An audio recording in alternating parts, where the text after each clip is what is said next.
What if I were to suggest that you play a key role in the awakening world? And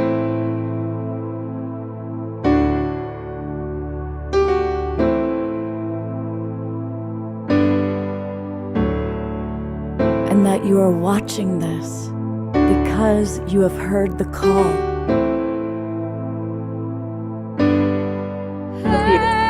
Talk later. We can start right now by opening our hearts and minds.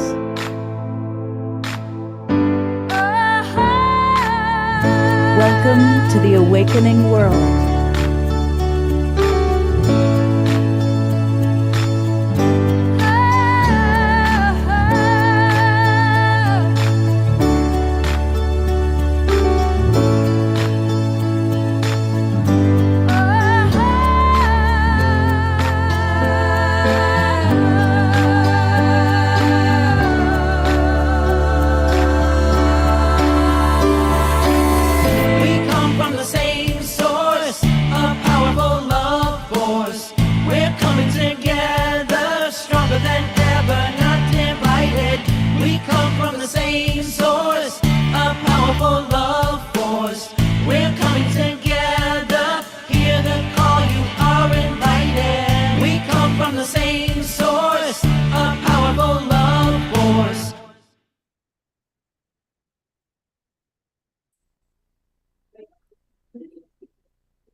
Good evening, everybody, and greetings from Las Vegas. And you come to Las Vegas and you meet beautiful, wonderful people, right? I'm Love Coach Scott Katamas, and welcome to the Awakening World. And we're live at the Luxor Hotel, where the Stairway to the Stars conference is happening, with amazing speakers who have gathered from all over the world, sharing their wisdom about what's happening with disclosure, the galactic family, how to contact and connect all the different parts of our interdimensional self. And you're going to meet this amazing woman and several other leading speakers tonight. But we always want to start with great music. And of course, we are blessed, holding down the fort in Colorado, to have our beloved Omoshar with us. Hello, Omoshar. Namaste, and I'm so kind of envious of not being there with you, but we're there with you now. So let's start off as we mean to continue, and welcome everybody. Welcome Facebook, welcome YouTube, and all of our broadcast partners. What an honor it is that you carry us, and here we go. Let's do it.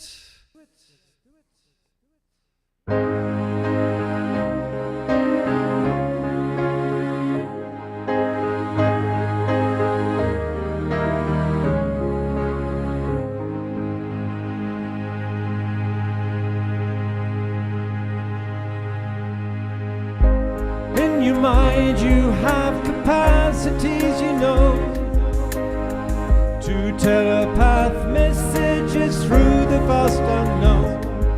Please close your eyes and concentrate with every thought you think upon the recitation we're about to sing.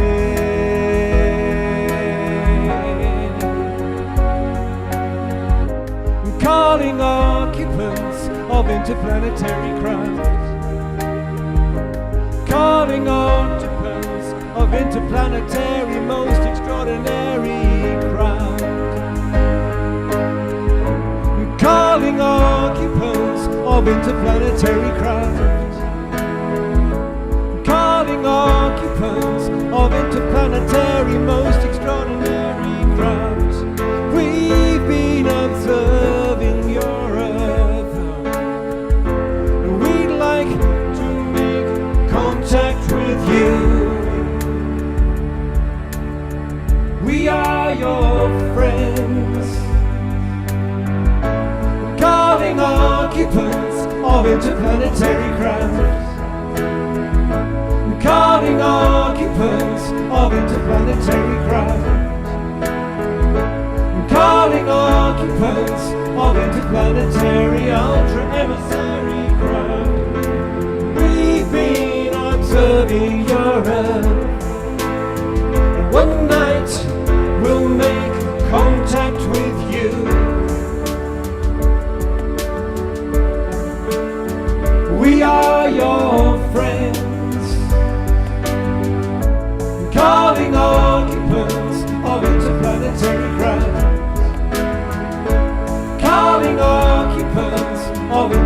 interplanetary, quite extraordinary craft. And please come in peace, we beseech you. Our earth may never survive. Please, interstellar policeman, oh, won't you give us a sign that we've reached you? Oh,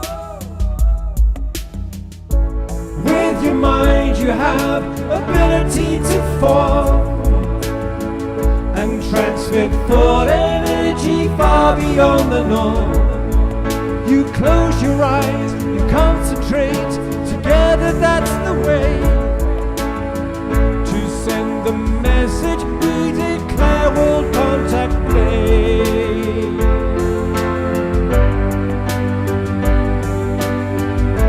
Calling occupants of interplanetary craft. Calling occupants of interplanetary craft. Calling occupants of interplanetary most extraordinary craft. We've been observing your Earth, and one night we'll make contact with you.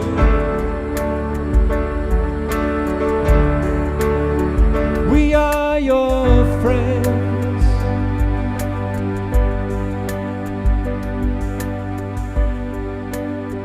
We are your friends.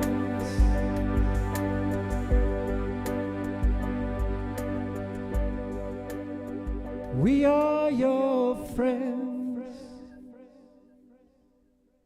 That's all Twinkle, Beloved Omashar. That was beautiful. What a perfect opening song. Wow. And it's a new one, right? What do you mean it's a new one? That's the Carpenters. It's the I didn't recognize it. It was originally written by a band called Klaatu, Klaatu, and it was made super popular just around Roswell, and all that kind of stuff was coming out. And this was saying, we are watching you, we are in contact with you, please come. And this is how you do it. It was amazingly conscious languaging from the 1970s. Wow. Well, I thought you just made it right now for tonight's show. Well, I did spend about 5 hours learning it today because it's really complex. However, there it is. Perfect start. Yay. Thank you so much, Omashar. And hey, everybody, we're going to have at least 2, maybe 3 more Omashar songs tonight, peppered through all the amazing interviews that we get to be meeting with people spontaneously joining us. So thank you so much, Brother Omashar, and we will be back with you very, very soon. Namaste.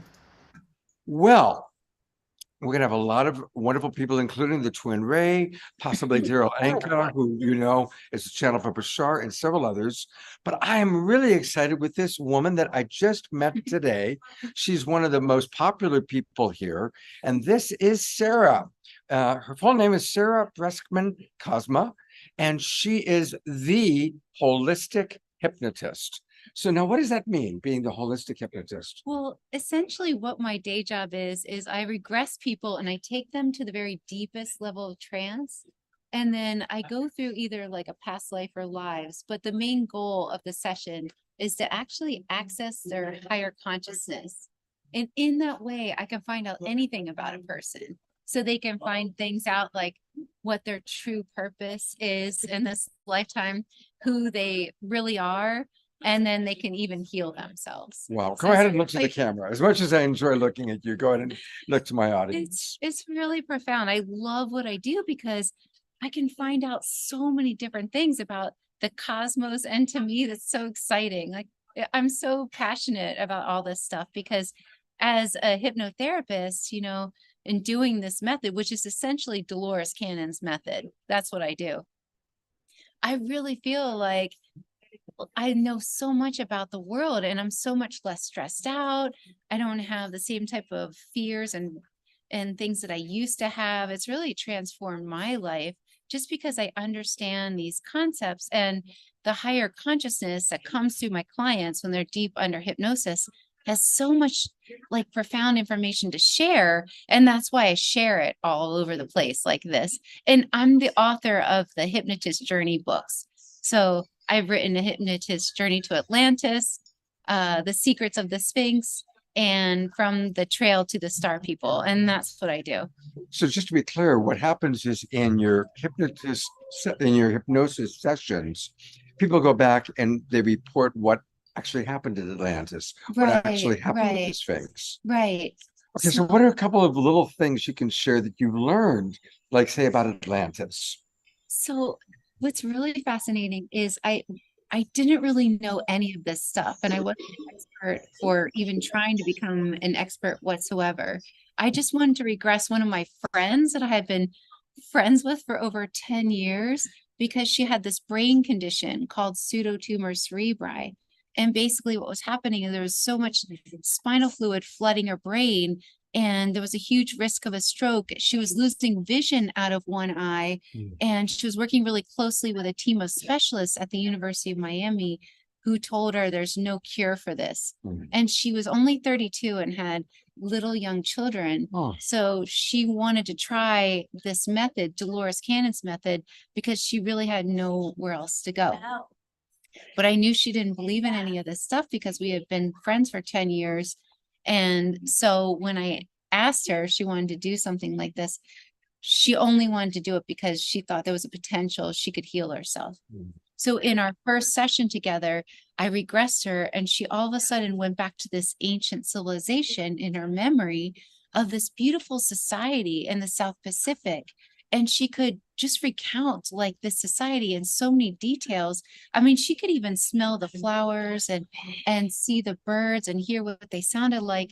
And it was a matriarchal society. We came to understand that this society was called Aman to her people, or Lemuria, as other people call it, or Mu.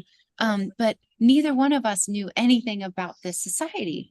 And she recounted that it was a matriarchal society. And the reason was so interesting, that women were the natural leaders because they passed through their subconscious knowledge down to their daughters about this different plants and the different properties the plants had. They also had really interesting ways that they used crystals in order to contact their ancestors. Wow. And also for immunity, they used a sacred symbol. So like the flower of life pattern actually was a symbol that they would use, and they would meditate on it. This is what they would do in ancient Lemuria, meditate on it. And actually these sacred symbols are like coded keys that we can look at, and it's almost like a key that goes into a lock and it downloads transmission.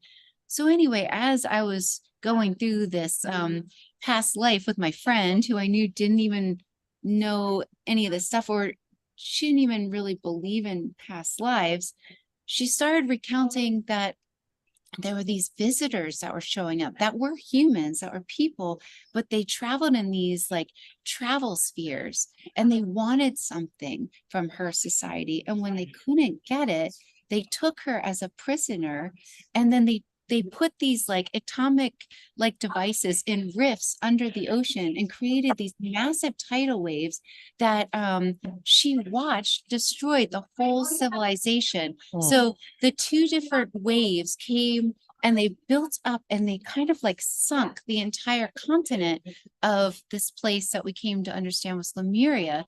And they took her as a prisoner to this really advanced society. And she remembered spending about 60 years in this place that we came to understand was Atlantis. And they were using things like stem cell research. They had really interesting technology that was so foreign to the both of us because none of us knew anything about Atlantis at the time. And after I went through that past life with her, I then asked to speak with her higher consciousness. And so I asked her higher consciousness, why did you show her this lifetime? You know, why did you show my friend this lifetime? Could have shown her many different lifetimes. And they said that the two of us had decided before coming into this life that we would uncover together and share this information, that the world had been waiting for thousands and thousands of years because the evolution, this is what they were saying, and neither one of us knew what they were talking about. said that the evolution of the consciousness was hitting the point where it was safe to share this stuff now, and that the two of us had decided that we would come into this life, uncover this, and share it with the world because the world had been waiting for it. So then I asked the higher consciousness, what is the very root cause for a brain condition? And they said it was just a catalyst to get her to come see me. Wow. So then I said, okay, well, she did come see me. Can you release it now? And my friend felt it start draining. So it starts draining behind her left eye. And I woke her up from her session and she's like, oh my God, I feel better. Like, you should have seen her face. She was ecstatic. So she decided on her own, she wasn't going to take her medication, see what happened. But she was working really closely with her team of specialists. So she goes back to her team of specialists and she was completely healed. Wow. And so the two of us decided, okay, well, something's really important that we're supposed to uncover because, we didn't know this information. So like, I'm new to this stuff. Okay. So I regress here and I tell the higher consciousness, take us back to the beginning of the story that we want us to share with the world. What has everyone been waiting for thousands and thousands of years for? And so all of a sudden, I'm taking her back in her memory, just letting the higher consciousness take her back. I thought that they were going to take her to her memories in Lemuria, and we would start from the beginning of that lifetime and uncover it. And that was the beginning of the story. That's what I thought. But no, they decided to take her to a lifetime when she was an extraterrestrial coming to the Earth planet for the first time. They said that's the beginning of the story. So then I worked with her and we uncovered from the beginning, like where she came from. And she originated from this place in like the Pleiadian star system. They were running out of resources. And it was so fascinating because what they used to do and the different practices where she came from were so interesting. And they needed to come see the planet Earth for, multiple reasons. But one of them was that Earth was filled with this resource. So what they used to do in her home planet, whatever you want to call it, realm or whatever, they would create like this vortex using crystals. And it was so interesting because every person that lived there had to go into this vortex at least once because it would shock you into enlightenment. And it was only then that you knew that you were everyone that you saw. So they needed to do this. It was like an initiation passage. And what happened was, because I took her through the process, I really wanted to know what they did. So I had her remember and go step by step through the process. When you go into this realm that they would create with these specific crystals and also using their mind to create this realm, the first thing they would see is that everything kind of worked in like a figure 8 pattern. So they would see that what happens is time kind of folds up on itself. So it's like a figure 8 pattern. There's no end and no beginning. And then you would see, as you're starting to look at everything, the full nature of reality. And so the real nature of reality is that this life is kind of set up like a game, like certain type of initiations and in order to play this game, but that this game has been going on for longer than you could possibly comprehend in the aspect of time. So like every person that you meet is part of this ancient like society, and we've all been doing this for so many times. Like there was even a universe in the place of this universe that has already been destroyed, and then a new universe comes. That's how ancient everyone is. Like we're all part of this group, and we just continuing having these experiences so that we can keep expanding our soul and our consciousness. And there's no end and no beginning. It just keeps overlapping on itself. So anyway, we started from the beginning and uncovered it. And I did what they said. I published it in my first book, A Hypnotist's Journey to Atlantis. And, it's just been a wild ride ever since. And I'm really enjoying it. And I find myself just going to all these places and sharing it. But I love it because I'm learning too. Yeah. Like I started out totally new to all this stuff, but I'm learning so many different concepts from doing this work that it's really mind blowing to me. So Well, there's all sorts of comments coming in from my friends, and one of the people asked about how do we get the book. There's it's on actually a Amazon. few. So here's a few things. Let me first of all introduce how you can learn all about Sarah. And that's by going to her website. And her website is theholistichypnotist.com. Theholistichypnotist.com. Unfortunately, you can't book a session with her because she's all full up, as you can imagine, because everybody wants to have the experience you provide. But I'm going to take you to the bookstore first.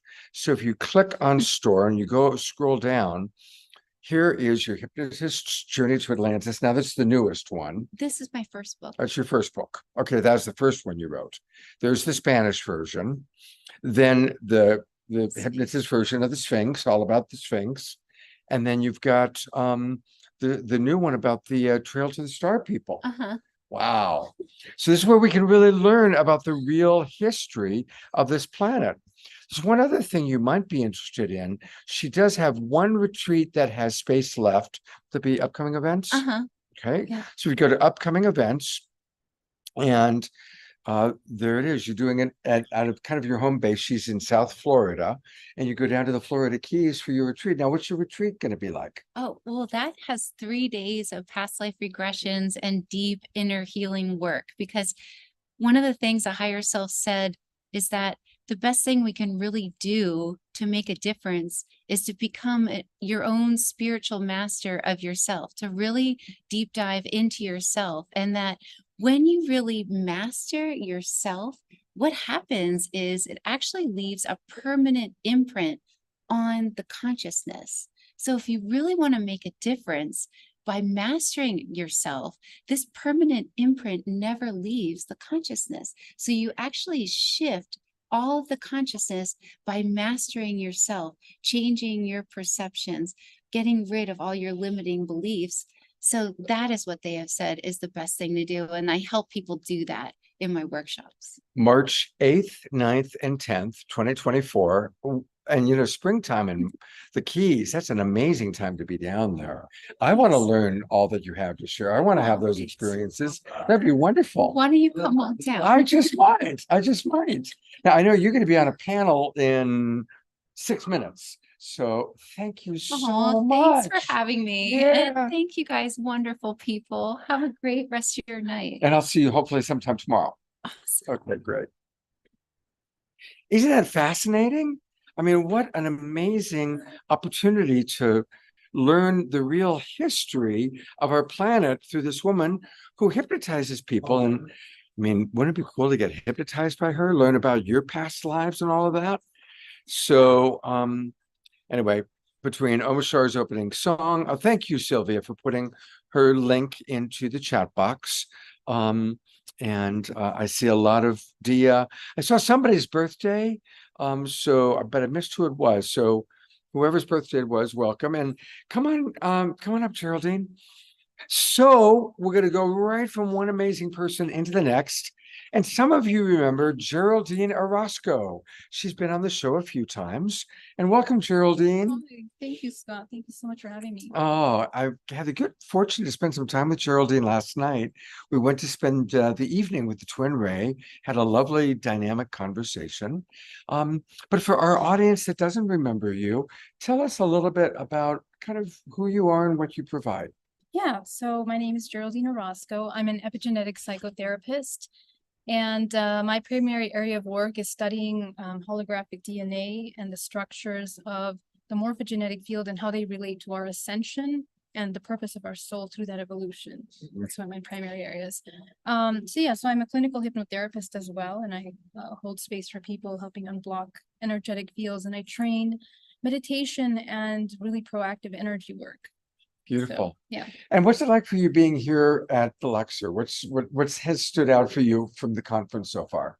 Yeah, beautiful. I mean, the panels, for me, what's so exciting is the amount of people that are here and the willingness of people to really come into this healing and openness. And just, I love how people are turning towards themselves to do this work, you know, and then they're looking for the information. So that's amazing. And It's my favorite part. you got a chance to spend some time with the Twin Ray, and a lot of our people watching are part of the Twin Ray community. What was your thoughts and your experience being with them last night? Yes, it was wonderful to meet them, wonderful beings, and it's a pleasure. Yes. Now, when you're doing your work with people, and I was really intrigued when you describing it to us last night. Tell my audience a little bit, and you can look at the audience, even though I enjoy looking at you. Tell them a little bit more about your work and how it's helping people to understand the ways that they can connect to their interdimensional, multidimensional self. Well, I think the number one message here is essentially to understand that we're multidimensional. And what does that mean? Understanding that rather than connecting with mechanical structures and practices, you understand that you're organic. And that means that you're interacting with a morphogenetic field of information. Your entire existence came into manifestation for a very specific purpose at this time. And so the key is to understand yourself, to learn yourself deeply, deeply, so that you can understand how to break those cyclical patterns, those ancestral patterns that you are cycling through in your DNA, your genetic, your ancestral history, both terrestrially and also interdimensionally. So if you can begin to become aware of that, deprogram those belief systems and begin to come in and building your morphogenetic field and the awareness of how to navigate the non-physical realm. This is something that has been studied for, centuries. All the ancient cultures talked about practicing being conscious at the time of death, so that when you die, when you're leaving the body, that you understand what you're choosing. And understanding that free will is really something that is only available to you when you know that you have free will. So that requires a level of deprogramming of separation that is really deep, in order to begin to integrate those fractals of yourself, traumas, and then in that time of death, the parts of you interdimensionally. So interdimensional contact is important because it's part of that refinement of your soul, essentially. Do you find that when people are connecting to their multidimensional self, that the information they get is actually the higher self letting us know what we most need to know to understand this life, or is it just random? Well, no, actually, it's by vibrational frequency and resonance. Okay, so we are infinite potential, and we have potential available to us at all times. Depending on our frequency, we can tune in to these potentialities, which become available to you depending on the work that you're doing and the work that you're not doing. So really, you really are a creator in a sense, but the way that you're creating is it's multidimensional and simultaneous. Even in healings like hypnotherapies and sessions like this, the information that you're accessing in those moments are very specific to what you need at this moment. Not only yourself, but the role that you play in the collective, okay? And so essentially the entire human race is evolving, and we are moving through vibrational frequencies collectively that are opening information more. That's why they say the veil is thinning. So as this veil thins, we are accessing more information. Some people feel overwhelmed right now because of this information, but it's really important to train yourself, alchemy, to be able to come into as much of a neutral state as possible and let go of any fears, any kind of, separation mentality, so that we can reunify with these parts of us that we become aware of in this process. Do you find that it's happening just with a very small fraction of people, or do you think that it's happening more than we realize? Oh, every single human is shifting frequencies collectively. We are going through evolution, is just the nature of this existence, really.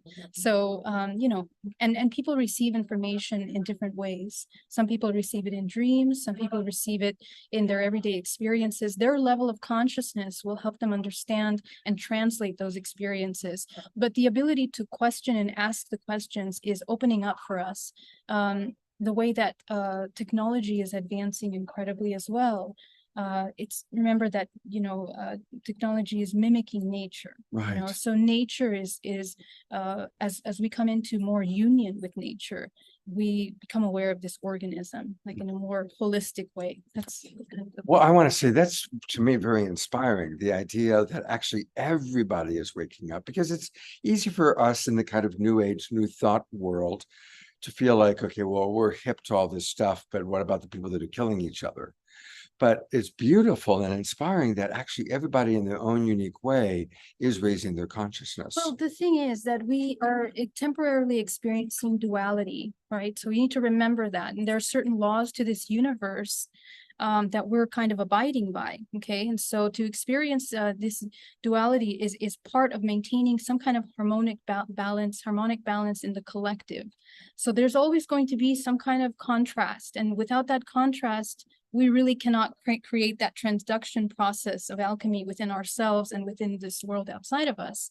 Every hateful thing, wars that we see external are exactly the wars and the internal separation we have within us. So, we need to integrate that war internally in order to be able to see that change externally. And eventually, there will always be contrast in some way, but the octave of that contrast is shifting as we move in this evolutionary cycle. Wow. I'm going to read, I'm seeing some comments coming in from our audience. Mark Danisovsky writes, Geraldine's seminar in June was phenomenal. Cool. Deeper than anything I've ever experienced with epigenetic studies and practical implementation of solutions. So that's pretty cool. Adora, welcome. Happy birthday, Adora. And Reverend Jeffrey reminding us that Levolution is all about, and he's got the NDE video that he's putting up there. And George, remembering you show with Krista Maria that you did the last time you were on our show. And while we're talking about that, I'm seeing more and more comments coming in. Reverend Jeffrey asking about the science of the morphogenetic field. So tell us a little bit about that. Well, to simplify things, the morphogenetic field is, if you could say, the instruction manual from which form comes into manifestation, okay?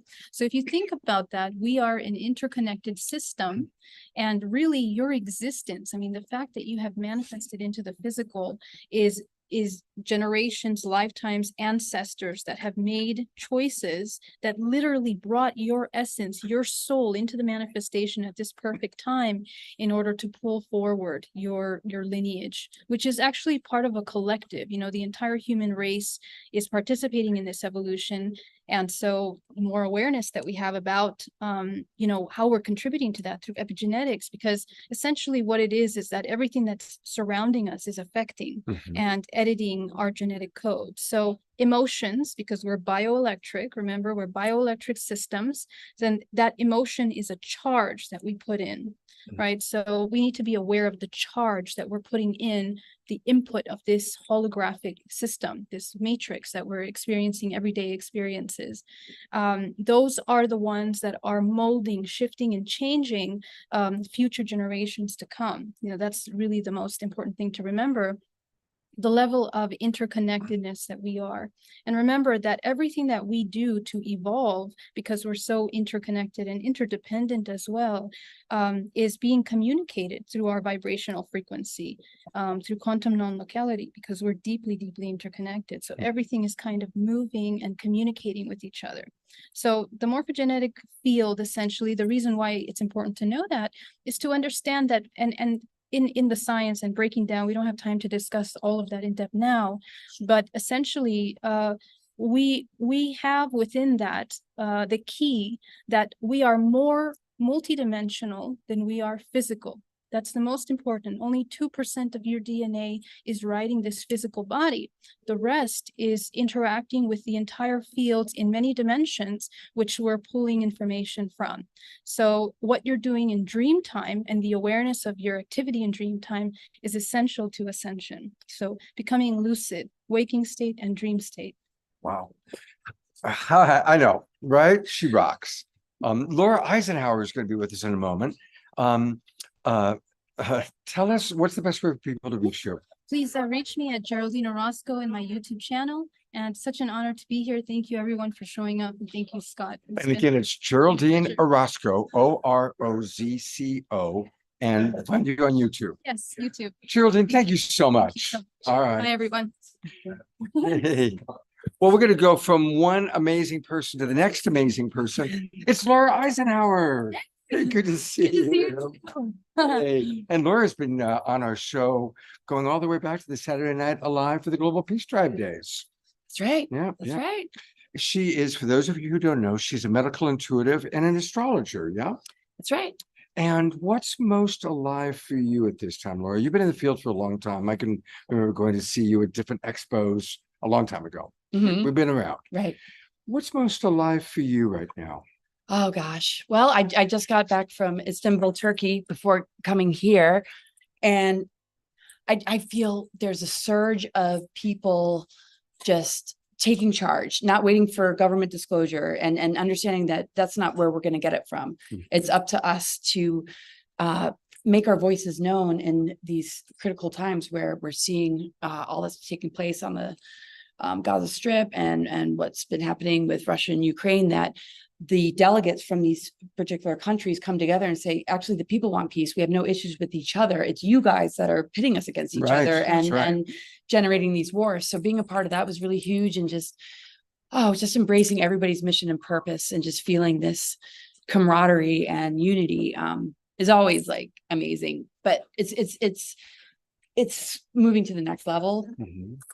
As we upgrade as a humanity and within ourselves, the assaults and the psyops and the different tactics to take us down into digression begins to amp up. But seeing that the power of spirit is the override frequency that is like so much more powerful than that is literally crushing it, through the connections with our hearts and just our intent. Is de-weaponizing the weapons, because we are the more advanced technology over all of it.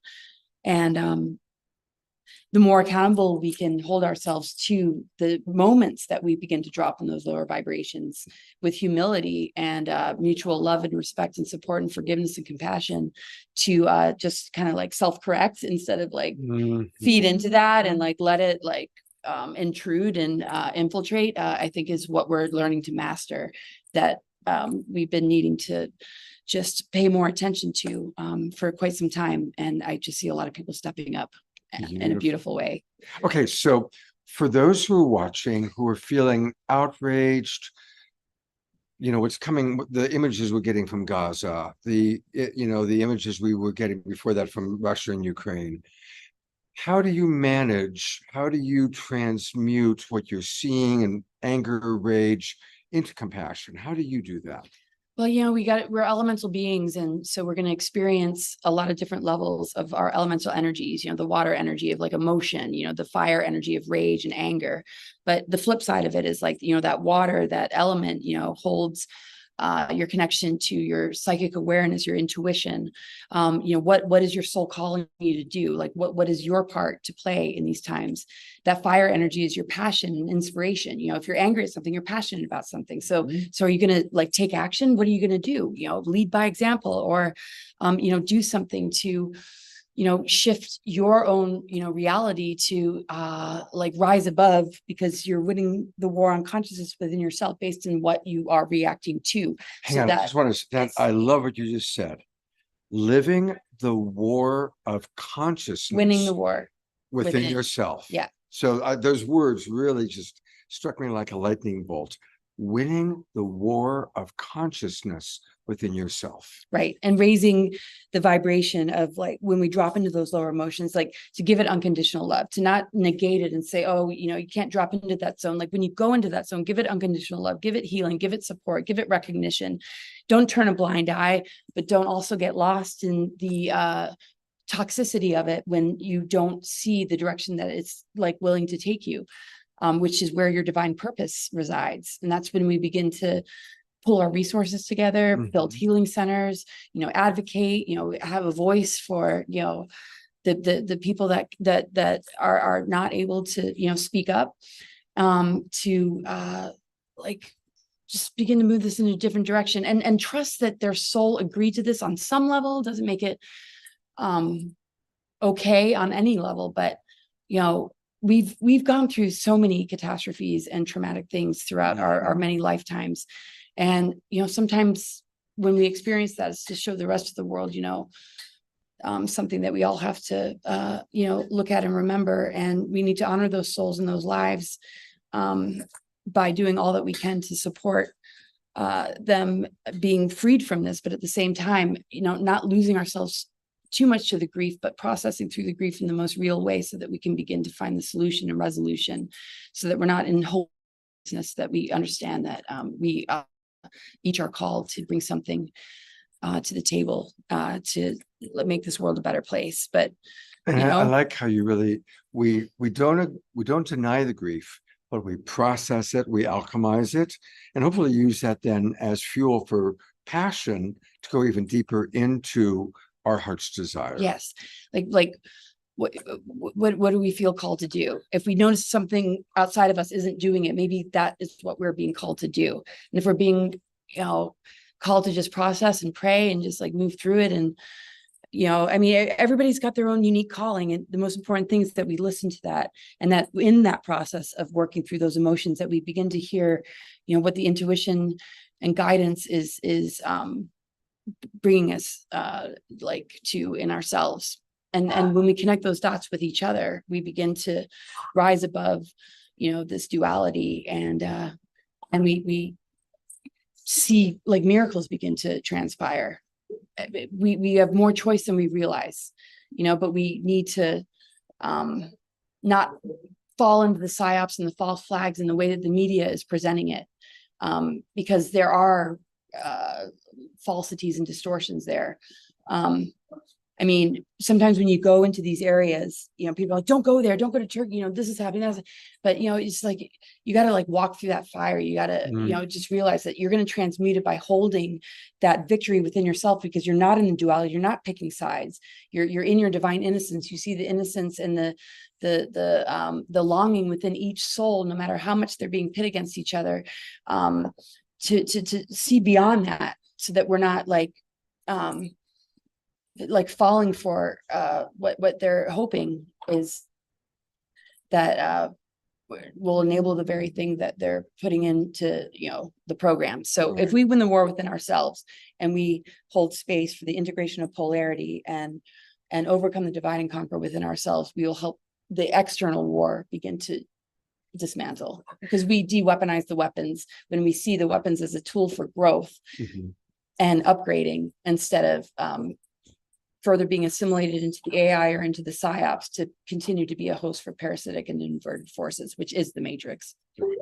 Laura, how do people get more of you? What are you promoting right now? Is there online course, book, workshop?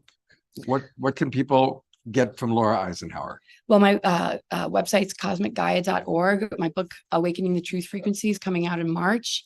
And it's all about everything that we just kind of talked about. And excuse me if the jet lag is like off the charts right now. So if I talk really fast and try to like articulate that. Yeah. So I'm at your website, and again, it's cosmicgaia.org. And of course, there's Laura. And you can learn all about what she's doing. Definitely subscribe. She has amazing stuff. So give her your email address. Of course, Disclosure Fest, that's where we are right now. And that's, here we are, Stairway to the Stars. But is there anything you want to, are you available for sessions? Yes, I do sessions. I will be back after the 20th of November. And I just, really help you to understand your astro chart, so that you can just see where the patternings are holding you down, and also seeing the doorway that they also open up, so that you can begin to move through these challenges and reclaim the treasures that have been dormant, instead of fall into victimhood and give your power away to something that is wanting to leverage your amnesia and your fear for its own benefit. So I just really help people just like break down that like social engineering and and all the ancestral patterns and all the traumas that we carry. So, we can understand that in these challenging times, we can upgrade in the face of adversity instead of fall prey to any further digression, because that's not what our human blueprint is about. We have so much to rediscover and remember about ourselves. A lot of people are commenting, wow, if leverage your amnesia, that's a good one. And then see what else is coming in here. There's your website. Iota writes, I love what Laura is saying. Deeply appreciate her perspective on global conflicts. Absolutely. We can also send the balancing energy, love, healing, peace, truth, justice, harmony, and unity to any situation. We are not powerless, that's for sure. My dog just came back after being away for a little bit. So we've got a happy dog. Thank you, Deborah. Are the beloveds coming down soon? Okay, good. All right, so we'll wrap up with Laura. We've got Shelley Reef next. Laura, thank you so much. We'll take some time. Thank you for your decades of work. Oh yeah, well, thank you for yours, and Yeah, much love to we've everybody. done 500 of these shows since the start of the pandemic. Incredible. 500 of Wow, them, my gosh, yeah. you're a force. You So too. much. You too. Takes one to know one. All right. Well, we're going to try to do some music. Now we're going to see if it works. So I'm going to need Omashar to tune in. Have a seat. This is Shelley Reef. And Shelley, when were you on the show before? When was that? It was after Portal to Ascension, I think. Yeah. May, June. Yeah. Something like that. So anyway, we had Shelley on once before. Now we don't know how our harmonics going to be, so we're definitely going to chat with her. But we will go ahead and see if her harp works and if Zoom is enjoying the harp. So let's. So make sure you have your original sound for musicians on. Right, I will go do that. It'd be great to talk about the Yeah, work talk about that it first, the yeah. harps you're doing. Let's talk about it first. first, and then I'll switch. Yeah. Okay. Okay. Okay. Great. Welcome. Well, thank you so much. So what I do is not actually music. It's sound, and it's producing frequency. I'm not a trained musician by any means. I was led to this for the purpose of the instruments that I work with, and there are many.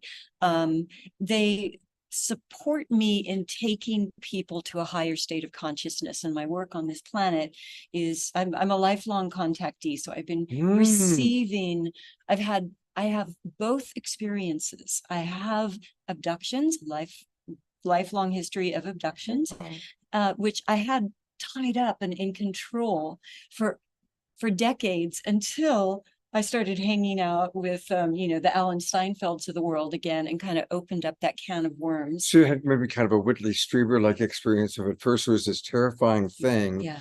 And then it transitioned into seeing it as a spiritual awakening. There were actually always both. From the time I was a young child, there was always a source of light. And I was started doing open eye meditations as a young child. And there would be a source of light that would come in and give me information for my life. So it didn't make for an easy life growing up in rural Kansas. Oh my God, rural Kansas, and you're an abductee. Holy Moses. So there was always all of this kind of like very high vibration information coming in, leading me through my life. I've lived all over the world, just kind of following wherever the calling was, and slowly being given the tools to teach or I should say lead others to an inner state of heightened awareness and have that be sustained, and then teach them the way to go back to it by themselves. So simultaneously, what I believe has been happening at this point is that the original experience is the light beings that come through me. And I believe that I need to charge my phone, which is going to be in here. Somebody needs to mute. Someone needs to mute. I believe that the abductions, the implants, like the unsavory side of all of this is observing what's going on with the light, that the information that comes through me. That's where I am right now in it. So I've become, so recently been giving the information how to specifically take people on contact journeys using the Oh. instruments. And so it's beautiful and it's very safe. We don't do grays, we don't do reptilians, we only do the most highest Canadians, I frequency. hope. We do Canadians. We love it. Canadians. I say- You said Canadians. Yeah. Well, we like our We Canadians. but- definitely do Canadians, but we also do, yes, Pleiadians, of course, Pleiadians, Arcturians, interdimensionals. Mhm. Yeah. So I find that most people have kind of their own alliance, you know, that they already have, and it's about discovering that. I seriously believe, you know, I'm so on board with everything that Laura Eisenhower, I'm a big follower of her work. Well, you're literally following her. Literally, I'm following Laura Right. Eisenhower. You are following Laura Eisenhower. Couldn't resist. Yeah. Yeah, couldn't be more happy about that. But I really believe, you know, it's all within. We can't have any experiences in our external life that we're not already having in our mind. And so when we learn to go into the places in our mind where we allow and where we manifest different places in the mind, learning to navigate the mind to such a subtle and precise degree that we learn how to go into those places that allow for benevolent contact and cosmic intelligence to come through. And I believe everyone has their own alliance already. And so, you know, you're not all Pleiadians, you're not all Arcturians, you're not all, you know, interdimensionals. It's your own. And so there's one container that has been downloaded to me over decades. And I just got like the kind of the final bit of it this year. And the experiences have been just amazing. And I've had 100% positive experiences of people having the most beautiful contact and information. It goes through the high self, a lot of healing happening on every level. Wow. So I'm just, it's kind of an accumulation of a lifetime of trusting and following really this work. So beautiful, Shelley. Oh. Thank you. Oh, thank you. Well, shall we try and see? Sure. Okay, now let me optimize. Let me do what I need to do audio wise. You do that. So Audio settings, and where is original sound? Here we go. Original sound for musicians is on. yes. Echo cancellation is on. Should we do high fidelity music mode? No, just leave that because it takes a lot of bandwidth. What's that, Mashar? It takes a lot of bandwidth if you use that. Okay. Just So leave it regular. they- When you go back to the original screen, make sure on the top left-hand side it actually says on. Yeah, we got it. We got original sound clicked. I should have brought my little microphone. You'll have to let me know. So this is a therapy harp. These harps are tuned in chords. I certify people. I'm the only person certifying people in these harps in the world.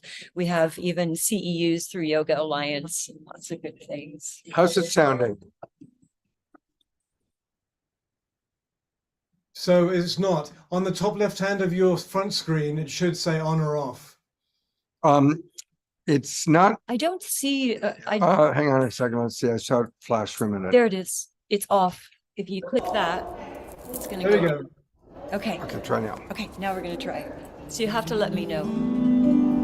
Here we got it. It's great.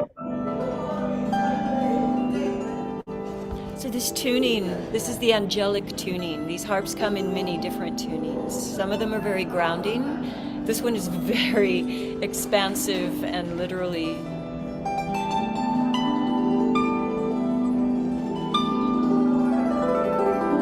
angelic. And doggies love it too. Don't you?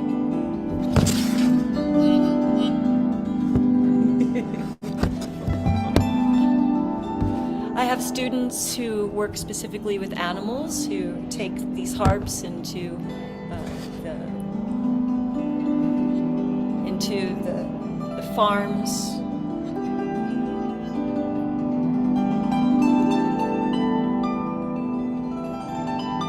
We do a lot of hospital work with these harps. I get called on by the cardio unit when they have a patient who is panicking before a heart surgery, as they tend to do, because I can bring their heart rate down and into coherence. I can watch it on the monitor. And of course, guided meditation is something that's very part of these journeys. And I'm not going to lead you on a guided meditation right now. I don't know how much time I have. But- Like, how long a guided meditation could you do? Oh, I can do 2 hours, but Oh, no, we no. could do, but Could you do but 5 minutes? We could do 5 minutes. There goes Bashar. And then there's Daryl. Daryl, Hi, Daryl. say hello to our Global Peace Tribe audience. You jump. Okay, but can- real you can quick, sit right here. have a seat. And you've seen him on our show before. It's Daryl Anka, who, of course, is the channel for Bashar. Hey, Daryl. Hi. Welcome. Thank you. What's the latest and the greatest? What is most alive for you at this time? Well, just allowing people to get the energy that Bashar has to deliver and understand how important it is to follow your passion, because it will always support you. So go for it. One quick question, and I'll let you go to dinner. No, it's not dinner, it's an interview. Oh, to another interview. When people are seeing what's happening in Gaza, what's happening around the world, and they're feeling discouraged and even outraged, what's your recommendation of what to do with that? Well, we have to understand that as Bashar talks about, there's a splitting prism going on. So people are making all sorts of different choices, some of which are not going to be vibrationally compatible with what everyone would prefer. But we have to understand that we're getting everything out of our system and out on the table so that we realize that we do have all these choices, positive and negative, and it gives us an opportunity to decide what we prefer and what we don't. And any example of how people can process it? How do people deal with it? Well, again, I think being of service, finding compassion within yourself, being of help where you can, is basically what you can do. Take any action that you think will help guide us toward a more peaceful earth. Beautiful. So, Thank you so much for dropping on in, and have a good interview. thank you. I will. Bye. And we'll just continue with it. And perfect timing now for taking people on a little bit of a journey. I'm going to slow it down. Slowing it down. And I'd like to dovetail right on what Daryl was just referring to. The greatest thing that we can do on the earth right now, especially as there's war rising and so many tensions, is to find peace within ourselves. And it's the hardest thing that we ever do. In our own personal lives, when there's fear or anger, the hardest thing is to go within and find the joy, so that then our life can become a reflection of that joy and we get the result we want. And so right now, even in the face of war, pain, and anguish among humanity, fear, let's go to an angelic realm, a high state, a sovereign state within each and every individual present here. The greatest thing, and really I believe the one thing that we all came here to do, is to become sovereign in our own authentic essence. That original essence of exactly you, who you were born to be before any imprinting or opinions of any other people ever reached you. That energy is so pure, it raises the frequency so high. That is how we end war. That is how we end suffering on earth. That is how we ascend. So,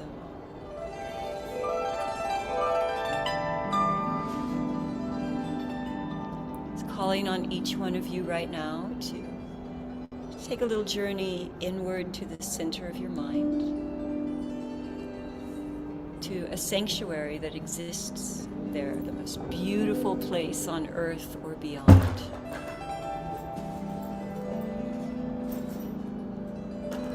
Your sanctuary. And in this sanctuary exists your high self, that part of you that is the big I, the big you, that may occupy the smallest part of your being.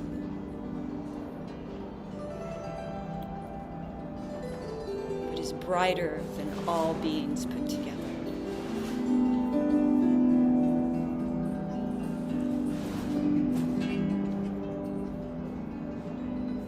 Take a moment to rest here, relax in the realm of your own high self, your own sanctuary, the most beautiful place on earth or beyond. I'm inviting each and every one of your individual angels, your way showers, your guides, to come forth now and facilitate this work. I'm going to ask that any and all work in the name of time that is needing to be done, wanting to be done, happens in its own time. But it begins now and it continues until it comes to completion, even beyond this little mini session right now. Guided and protected by your angels, your guides.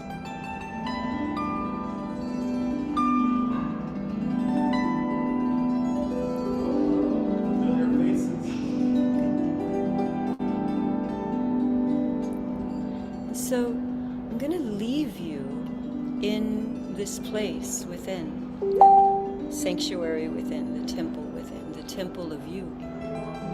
The more that you feed yourself the food that honors the temple, drink the water, take in the sun, the light, use the words, the language, entertain the thoughts that honor the temple within. Become that. This is how we end suffering on earth, because you are the only one, the one. Thank you. Thank you so much. Oh my gosh, so beautiful. I'm going to turn off this so we don't hear the other Thank you. thing. Shelley, that is so beautiful. Thank you. Thank you. It's just a little taste. How do people get a bigger taste of you? Oh, thank you for asking. March of 2024, March 20 to 2024, in the most beautiful retreat center. It's called Royal Way. It's Lucerne Valley, which is kind of at the base of Big Bear. 30 acres of designated spiritual retreat center. It's been there for 30 years. The frequency is so high and beautiful. It's where Michael Beckwith takes his big groups. Oh, wow. Okay. They have a max capacity of 120. We're expecting around 30. So there'll be lots of room for everyone. Anyway, 5 days of learning to navigate the inner mind, and taking everyone to really create you as the receiver of this high intelligence information, and to take you into off-planet, benevolent, loving off-planet contact, and to connect you with angels and guides and spirits, and to maintain this heightened state of presence for these 5 days. Wow. And what are the 5 days? Really ingrain it. March 20 to 24, March 20 to 24 of 2024. It's very easy to remember. That's easy to remember. March 20 to 24 of March 2024. Yes, exactly. That is easy to remember. Exactly. I like that. And do you have a website? I do. Shelley Reef. It's SHELLY, and reef, just like the ocean. I'm going to pull it up while you're talking and tell And- people a little bit more. Yeah. And there you can learn not only about the retreat, but you can also learn about the HARP certifications. In January, I'm leading a training through the Soul of Yoga Sound Institute on facilitating guided meditations and This is for sound healers. You can play any instrument whatsoever. It's on leading 1 hour guided meditation, and it comes with several of my scripts. So you get those 45-minute to 1 hour meditations. So here you can see the retreat. Oh, early bird is on right now, and there's all about the harps. Yeah. So here you can see this is a body that I think with these harps are actually played on the bodies of people. Oh, wow. Yeah. Yeah. So I could set it here right now, right up against your heart. If you lean it up Let me against your turn this off. So you can see. Oh, my. Ah.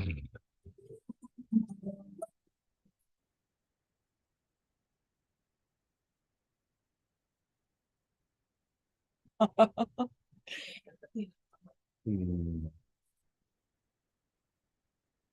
Little Jasmine Berry's enjoying it too. She's right here in my lap this whole time, and she's just kind of gone into the relaxed zone while we're Little listening to this beautiful bear. harp music. Little bear. Wow.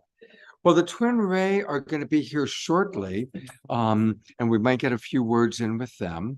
And then I'm going to go upstairs to another space. We're going to interview a few more of our people. Anything else you'd like to share with our audience? Please honor yourself, your high self. As I said before, you are the only one. There's no greater healer of you than you. And I truly believe the most important thing that we do in this work is in this world, in this lifetime, is become sovereign, become independent of all other influences so that we know who we are. And then we become one with all other influences. And that's when we raise their frequency just by raising our own. Global entrainment is what we're going for here. Beautiful. Thank you. Thank you. Yeah. Well, Shelley, God bless you. Thank you so much for your patience being with us. And My pleasure always. and hopefully we'll spend a little more time together this weekend. Yeah, that'd be wonderful. And I'd like love that. to do another sound healing with all of my instruments. Yeah, let's really do that. Do that uh, up right. Yeah, we did that once. It was great. Yeah. But I I'll have do that even again. more, so that'd be wonderful. Thank you, Oh, that's Scott, and thank you for the work that you do. Oh, my pleasure, Shelley. Thank you. Thank you, little bear. We love this. Um, Everyone. Maya, how close are they to? Okay, great.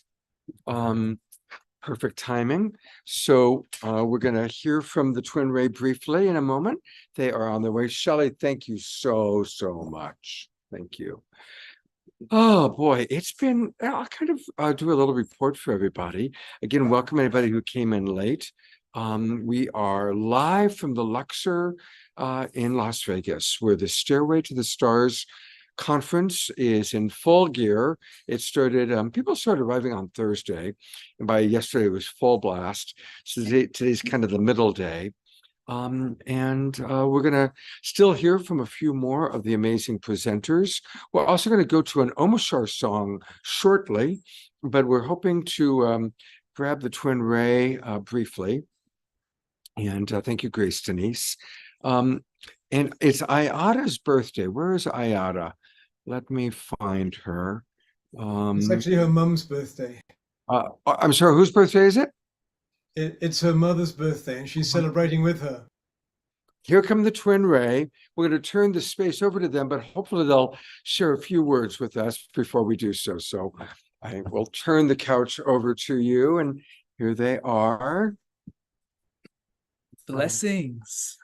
And you've got a lot of your beloveds are watching, eager to hear all about your adventures and whatever you can share.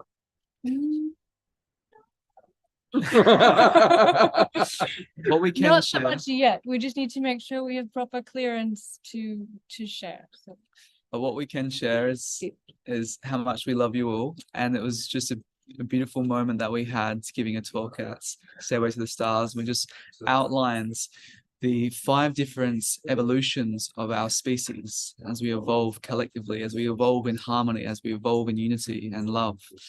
And so that was really well received. This is new for us to be here at the Luxor and at Stairway to the Stars first time. What's it like to be, could we say where you came in from? Yeah. So we literally were in Israel. We actually flew in from Israel to be here, and we were there really on a mission, peace mission, and meeting with really people that are here to receive the message of peace and can do something about it. They've been doing this global peace, traveling to different countries, doing extraordinary peace work. And how interesting to be coming from The Holy the Land, Holy Land into Las Vegas. Jerusalem. Yes. Yes. Yeah. And And what's other that like for places. you? How's that been for you? Well, obviously Israel had been quite impacted with the situation at hand. And so being there, not only was it a ghost town in certain places, but the tears, the emotion there was quite present, as you can imagine. And so helping and do all that we can to help send our prayers, send our lights, send our love to specific places. And then coming here, it's just a continuation of that. There's a continuation of sharing that love, that peace, and it's completely different. It's a complete different spectrum. So from one spectrum to the other. We can't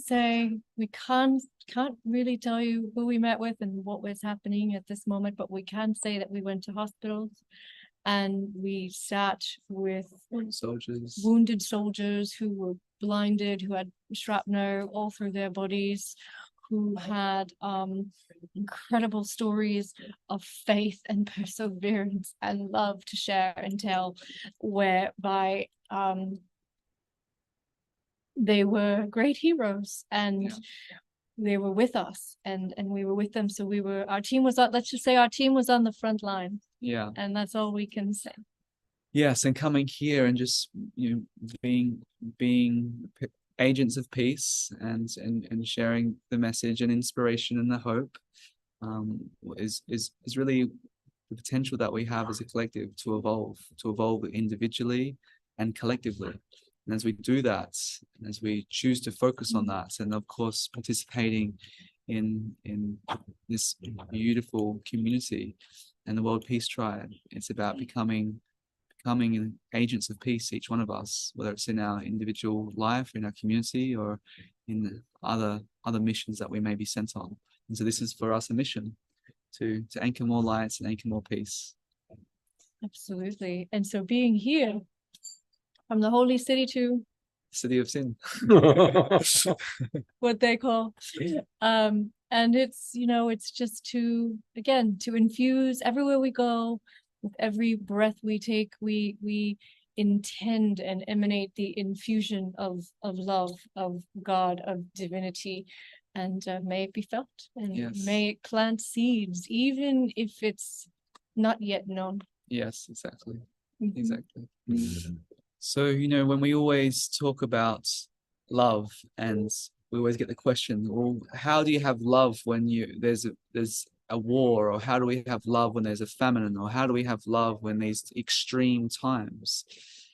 And the reason why they're happening is because there hasn't been love. So we have to be love when people have forgotten to be love, forgotten that they have the source of love inside their own hearts. And so all these wars, all that's happening in the external chaos that's been shown to the collective is a result of truly not knowing what love is.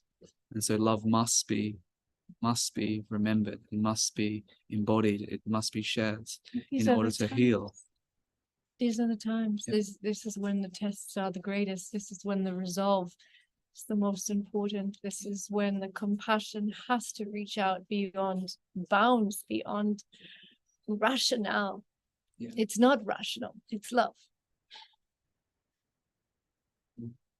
Yeah. So we love you all, we bless you, we appreciate you, and thank you for being a part of this one family of love. Thank you for being with us, walking with us. Thank you for being a part of this incredible awakening world and this experience. Yes. We're always with you. We love you so much. We love beloved Scott so much. How he's integrated into our twin ray world. Yes. Oh, I keep getting there. So, I was trying to, there we go.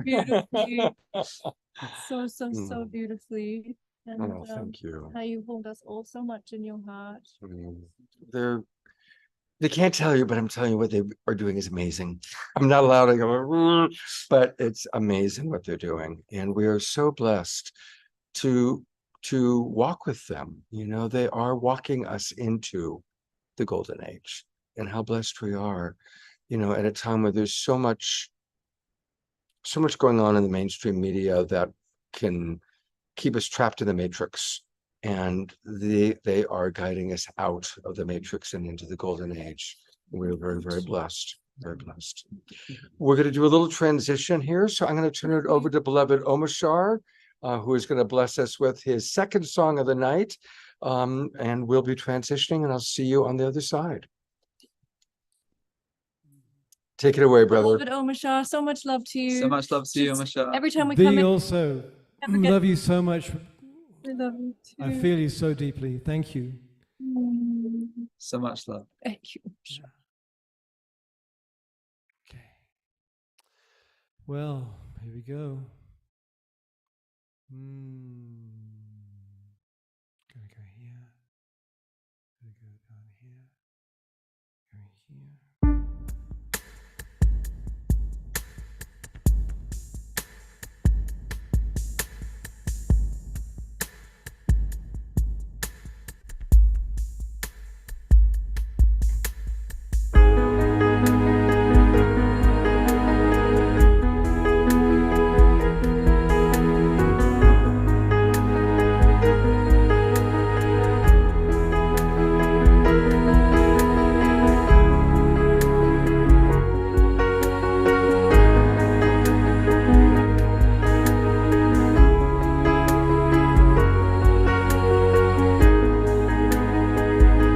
Beloved one,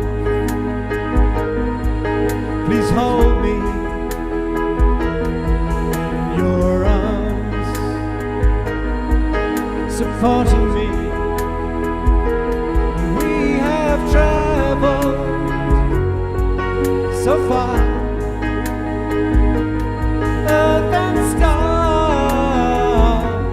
We are earth and star. We are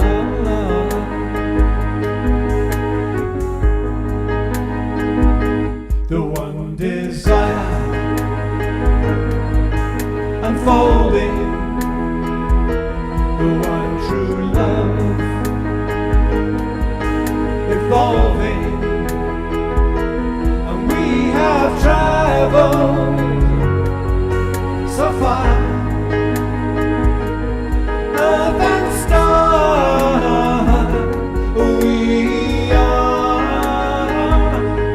earth and star.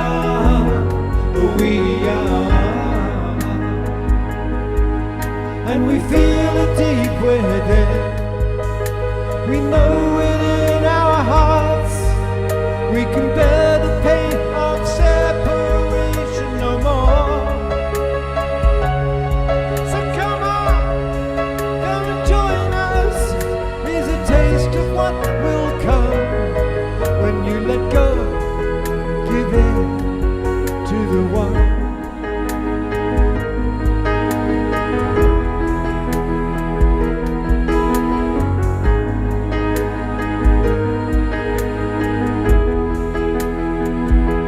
The Sacred Heart is pulsing, radiant light, revealing, and we have traveled so far, earth and star. We are earth and star. We are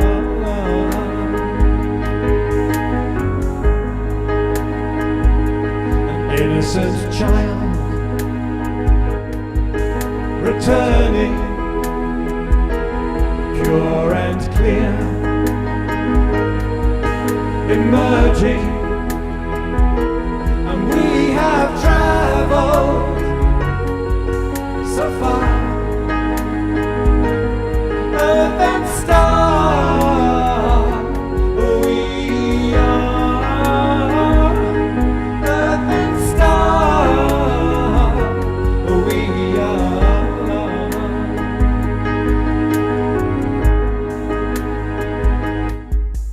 and we feel it deep within. We know it in our hearts. We can bear the pain of separation no more. So come on, join us. Here's a taste of what will come when you let go, give in to the one. When you let go, give in to the one. We are earth and star. We are earth and star. We are earth and star. We are earth and star. We are.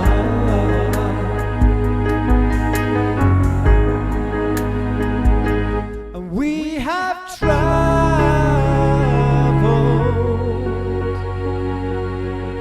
so far.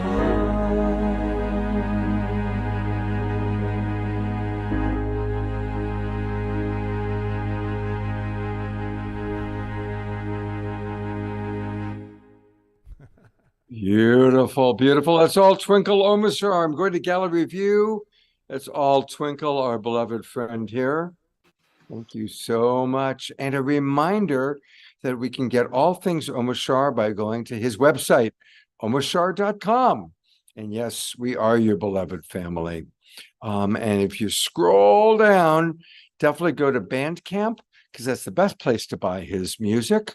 Because we definitely want to support this beautiful brother that is absolutely such an incredibly important part of the awakening world. Really, Thank you so much, Scott. And I'm still feeling Sananda G and Shakina Ma's presence. Holy smoke. And all the way through the song, they were just there beaming. So thank you. And thank you for that personal accolade. oh, absolutely. And it's true, Omashar. I mean, really, you are so important to me personally and to this show. I don't know if I would still be doing it if you hadn't shown. Dude, it means everything to me. And we're all here to support each other. And here we are in action. Beautiful. Well, JJ and Desiree Hertak are coming on down. They're going to join us next. But while I wait for them, I'll just share a little bit. It's been really something. You know, the Twin Ray can't say too much about what they've been doing, and I'll be careful not to spill beans. But I was blown away when they were sharing with me who they've been meeting with. I mean, it's at the highest level. And it's really beautiful how the doors are opening, that people as enlightened as the Twin Ray are able to be meeting with some of the most significant leaders and movers and shakers on the planet. And so it's very helpful. It's very, very helpful. Here comes Alan Steinfeld. All right. Let me move. It is exhausting running around this hotel for you, Scott.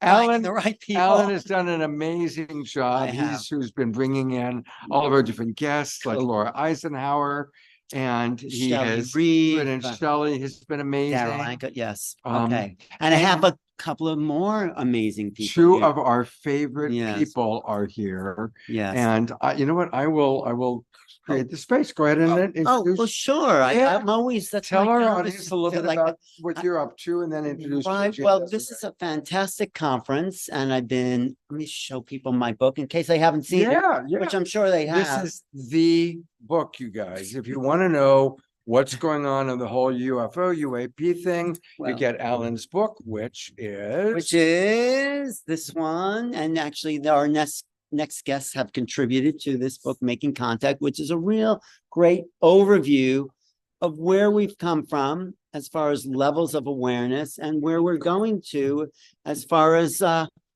contact, what contact looks like. And a couple of people are with me right now who know exactly what that does look like. I have the honor of introducing once again today for the 10th time, JJ and Desiree Hertak. And They are really experts because JJ in his 1973 experience had a metaphysical transformation where he went to the next level of awareness.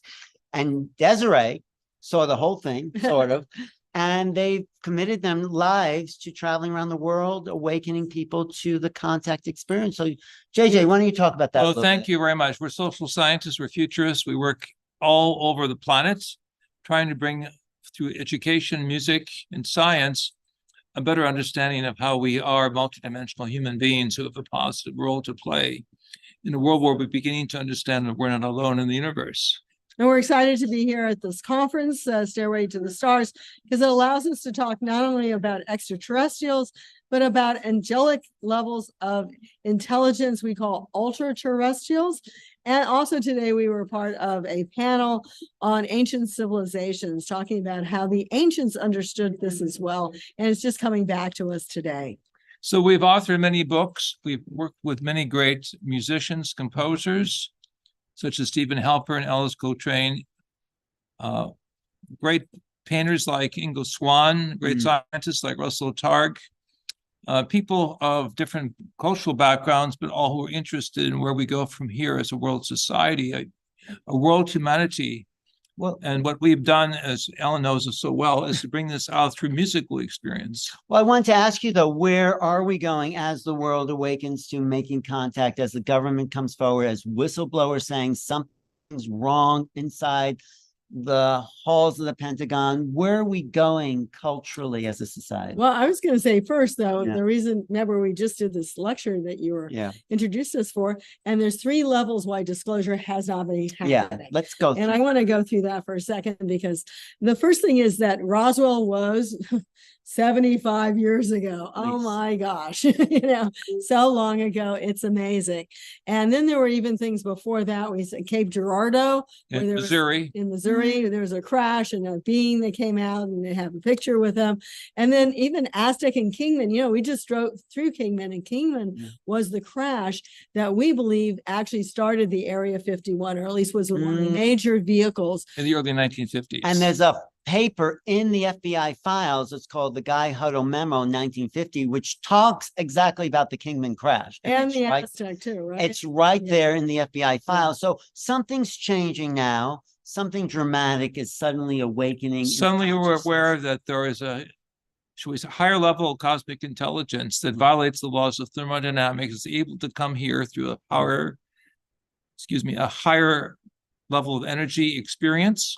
And we are being taught this new knowledge through our retired astronauts, researchers like ourselves, musicians who have felt really a higher spark of rejuvenation. So we're going into a new sociology, a new planetary science, and ultimately, I believe in my writings that we are being prepared to be cosmic citizens. Right, and it's become a community phenomenon. We're here in Las Vegas at Disclosure Fest. Next month, we're going to be in Mexico City at the World UFOlogy Congress.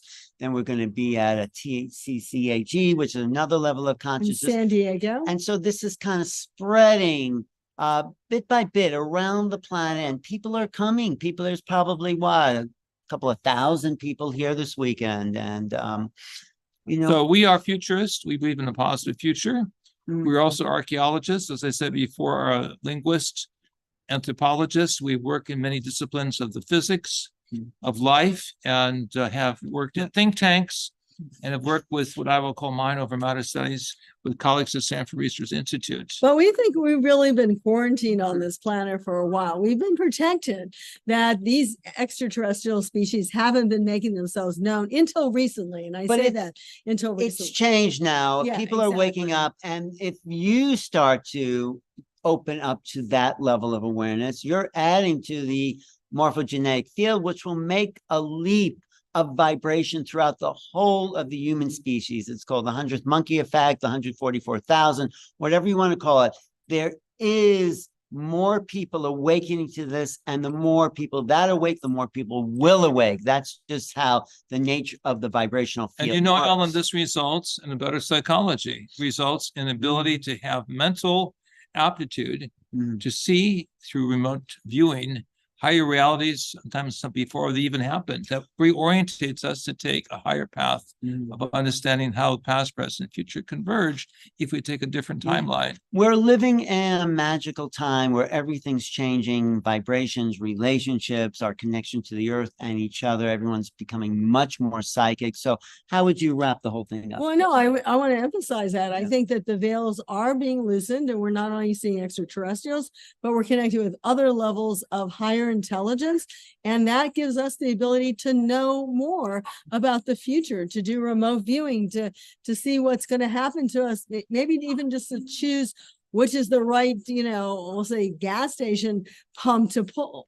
So we have a whole library of teaching, keysofenoch.org, where you can look at our books in many fields, from Egyptology to space science.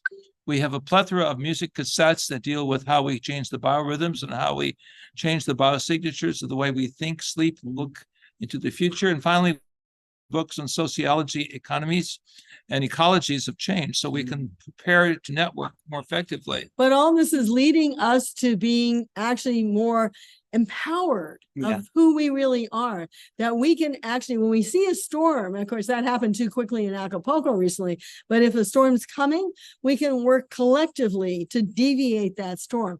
When we see things happening, like we've always had a lot of work with prayers, whether it's in the Middle East or wherever, prayers for peace, we have to be empowered for all of that, and having our connection to higher levels of intelligence helps us to bring that power. And we are that connected to higher intelligence. I'm teaching a remote viewing course at lightnet.org. Look for the remote viewing. And people are non-local. They're activating this awareness that they can be in touch with everything all the time. It's the entanglement idea. So we're graduating into a whole new reality where we are becoming aware that we are local as well as non-local to the higher power of consciousness. We can make great contributions to world unity and understanding by greater compassion and love. And thirdly, in the realm of new science, we have wonderful new books. Our book, Mind Dynamics in Space and Time, studies of research at Stanford Research Institute show the power on the gifts that we have if we want to use them to make, as it were, the bridge work we need on the tree of life.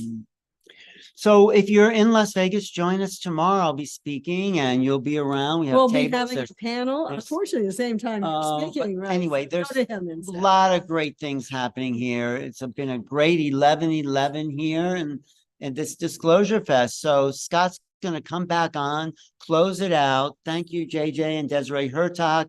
Look for us in Mexico City, the World Ufology Congress. Yes. And we say peace. Thank you, everybody. Peace be unto you and peace be unto your spirit. May you be prepared for the quantum changes coming where we will eventually become cosmic citizens. Yes, and some of us are already. Thank you both. Thank you.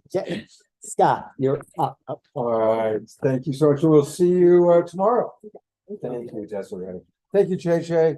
Thanks, Scott. I have to say it's been a little bit exhausting running around, getting guests for you. You're a heck of a correspondent, Alan. I know. Well, I'm more like producing, grabbing people in off the casino floor there. But, I know. But it's been a lot of fun. And I know, I'm glad it was a good show. You had and Alan and I are doing another show together on the 22nd.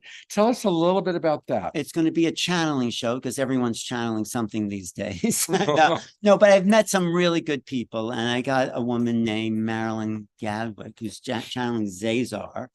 This woman, Jessie Herman, living in Italy, she's channeling the Vagrian, and you have a couple of people too. So it's about expanding. Wednesday night, it'll be a Wednesday night show on November 22nd. Yes, so join us there. I'll be a lot more hands-on co-host. Okay, great. But thanks. Have a good dinner. You know, we go back a long way, don't we? 1988. That's when we first met. 1988. I know, and we're still connected. Not as much as you and your friend. Okay, coming up, Jasmine Bear. Here we go. Well, I'm replacing Alan Steinfeld with Jasmine Bear. That's right. That's who I'm replacing you with. All right, there we go. Well, welcome back, everybody. Wow, 23 new messages since the last time I checked. So I'm going to read some of your messages so we can include you. George Noble says, I'm very glad you got there. Shakina looks most happy. You know, I want to say, I spent a lot of time with the Beloveds. I lived at their sanctuary this summer. And when I saw Shekinah Ma 2 nights ago when they first arrived. She looked very different. And this trip that she was on, the people they met with, what they experienced, it's like she has matured even more. I know it's kind of a funny word to use, but there's even a greater depth of awareness, wisdom, embodiment of her mission, and literally physically looks different. It was really interesting. Diara, love from Ashland, thank you. Laura, yes, exactly. We need guides into the golden age, and those people, the Twin Ray, they're our guides, and we're very, very blessed. So I'm going to go through just reading some of these comments. Plus, it's nice to kind of connect with all of you because I've been like going from one presenter to the next. Usually I try and read all the Zoom room comments that come in to myself. Yeah, Omashar's songs are so amazing. Bacardi third to the rescue. Mark, I'm going to have to figure out what that means.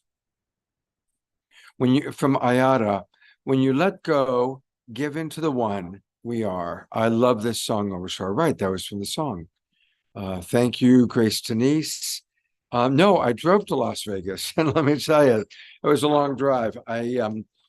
I drove from my home in Tiburon to Nevada City and was in Nevada City for a couple of days.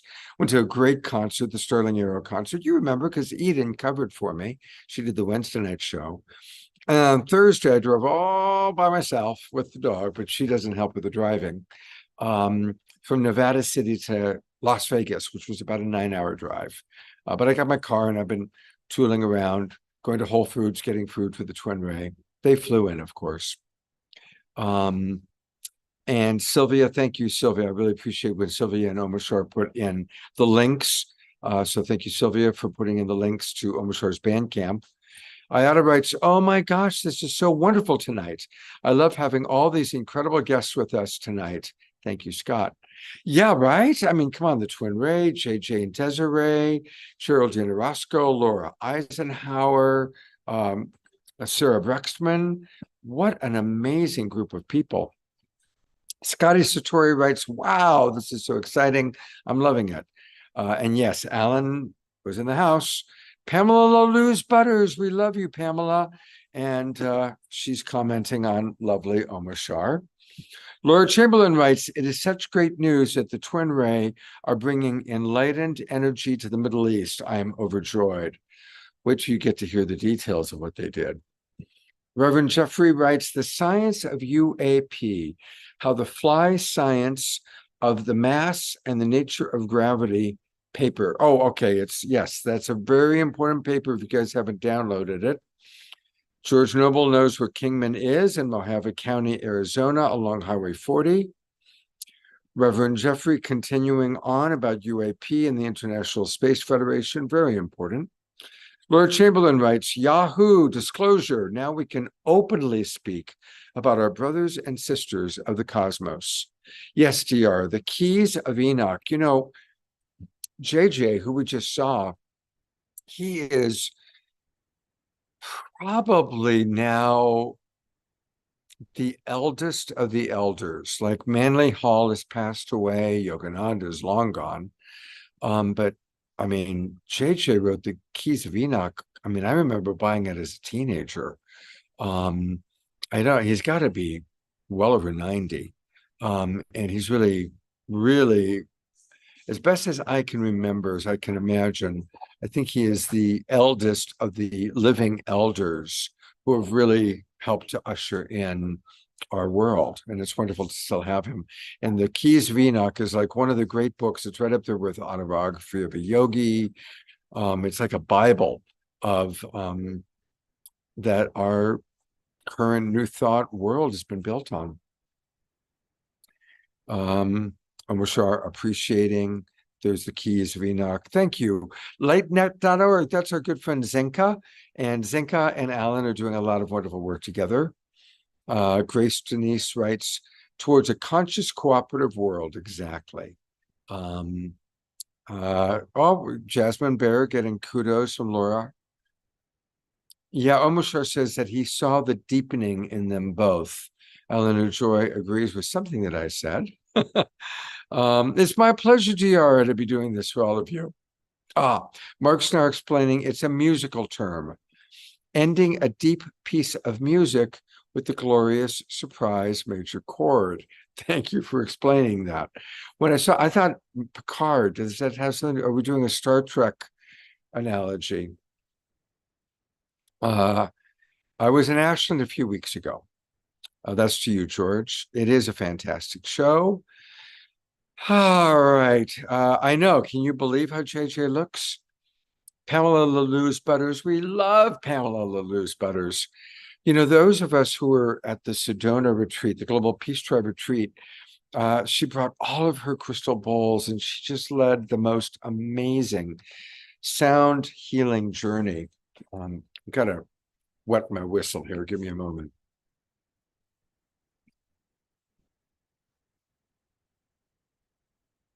Pamela writes, we are so blessed. Thank you for, oh, well, thank you. It's appreciating me. So thank you. I appreciate that. Thank you very much, Pamela. I'm shy to read these things about myself. I know. Can you believe, JJ, the way you look, Sayana? Yes, and you need to take some credit. You're not someone to take credit, but we love you. I'm sitting here just enjoying the whole thing from my bedroom, but thank you so much, Scott. Really, we can't say enough for what you've done for the community and what you continue to do. So I'm sorry to interrupt you, but I feel like we get to give the twinkle fingers to you. Thank you. Yes. Oh, I can see everybody twinkling me. Okay, Yeah. we go to gallery view. Okay. Okay. Oh, thank you so much. I really appreciate that. That feels really good. Thank you. All right. Well, those are some of the, JJ was born, okay, somebody looked it up in 1940. So that makes him 83. Okay, so I thank you for clarifying that, Omashar. Well, we've kind of gone through all of our guests. I should go back to speaker view and to me. There we go. Not quite sure what to do. It's a little bit early for us to end. And so, how about another Omashar song? I think we can do another Omashar song. Hey, brother, can you bail me out here? Bail us out? Bless us with your presence? I'm always ready to bail you out, brother. Are we doing a KES healing tonight? Yeah, Mia is lined up to do it. And I've texted her and told her we're going to be ready at 8 o'clock. She's driving back. The beloveds, the Twin Ray, are not staying at the Luxor. They want to stay at a non-casino hotel. So they're driving back to their hotel. Good. I cannot see Sanandaji shooting craps. So Yeah, no. Kinema was not interested in playing slots. Why?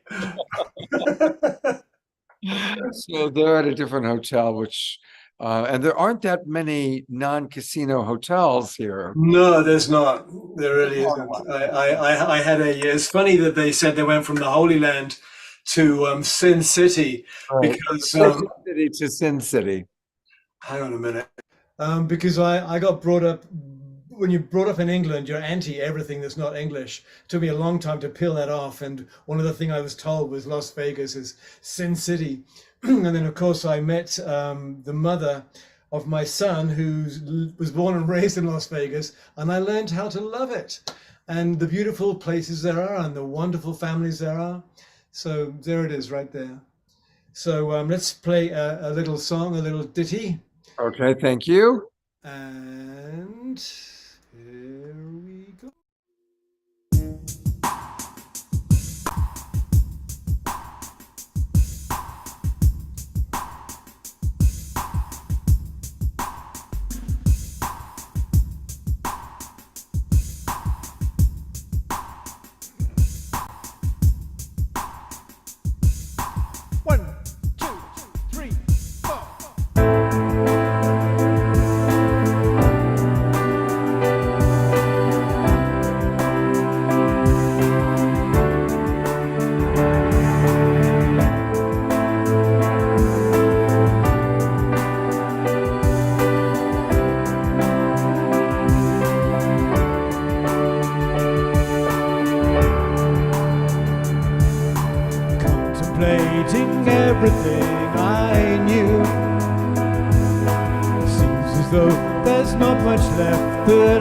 hold on to.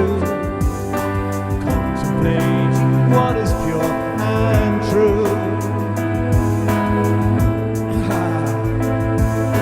Sun and moon and stars and light and earth and water too. We are rising, soaring, flying, living life so free. We are flowing, changing, growing, loving all we see. Glad to know we're coming home again. Open hearts and open minds and open doors and loving friends. Look at the one who's standing by you now. Destiny is in our hands, so leave the density behind. Oh, we are rising, soaring, flying, living life so free. We are flowing, changing, growing, loving all we see. Bonnie and Roger, I see you. Turning to the face of those who need the light of truth to help them turn the other cheek and turn around. Lift each other up into the highest point of view so that together we can move to higher ground.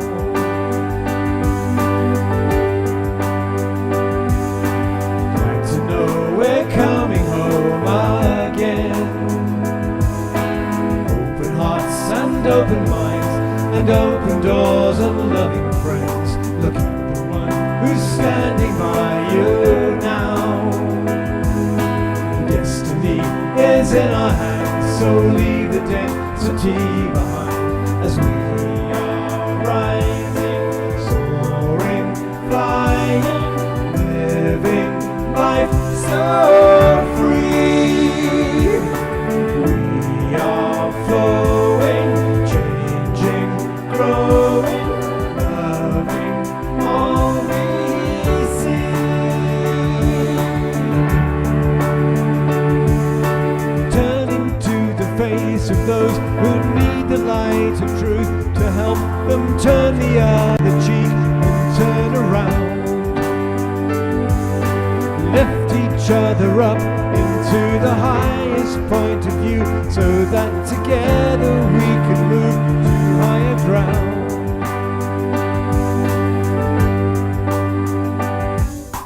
Contemplating everything I knew. Seems as though there's not much left that I would hold on to. Contemplating what is pure and true. Sun and moon and stars and light and earth and water too. We are rising, soaring, flying, living life so free. We are flowing, changing, growing, loving all we see.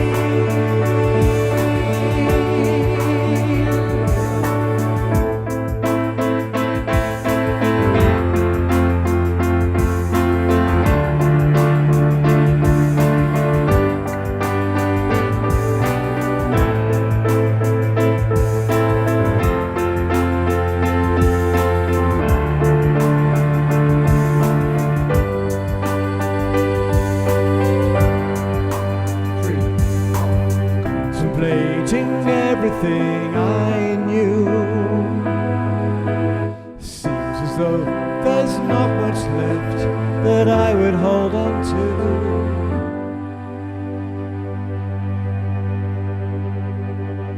Except the global peace tribe. Right? All right. I love that song so much. I love all of you. You know, because we're family, we can kind of talk about what I'm about to talk about. Did you notice that not once but twice I go to Eleanor Joy and Ian, and Eleanor Joy is doing the music, and Ian is giving the longest yawn in the history of the world. And then I think, well, I better cut because, so then I go to Bonnie and Roger, and Bonnie's doing her beautiful heart thing that she always does. And Roger lets off this big yawn. So You do know that's a compliment, Scott, because when they taking another breath, breathing in Holy Spirit, it's because they're really present. They want to be even more present. I appreciate how you're coming to the aid of your brothers. Exactly. I resemble that remark.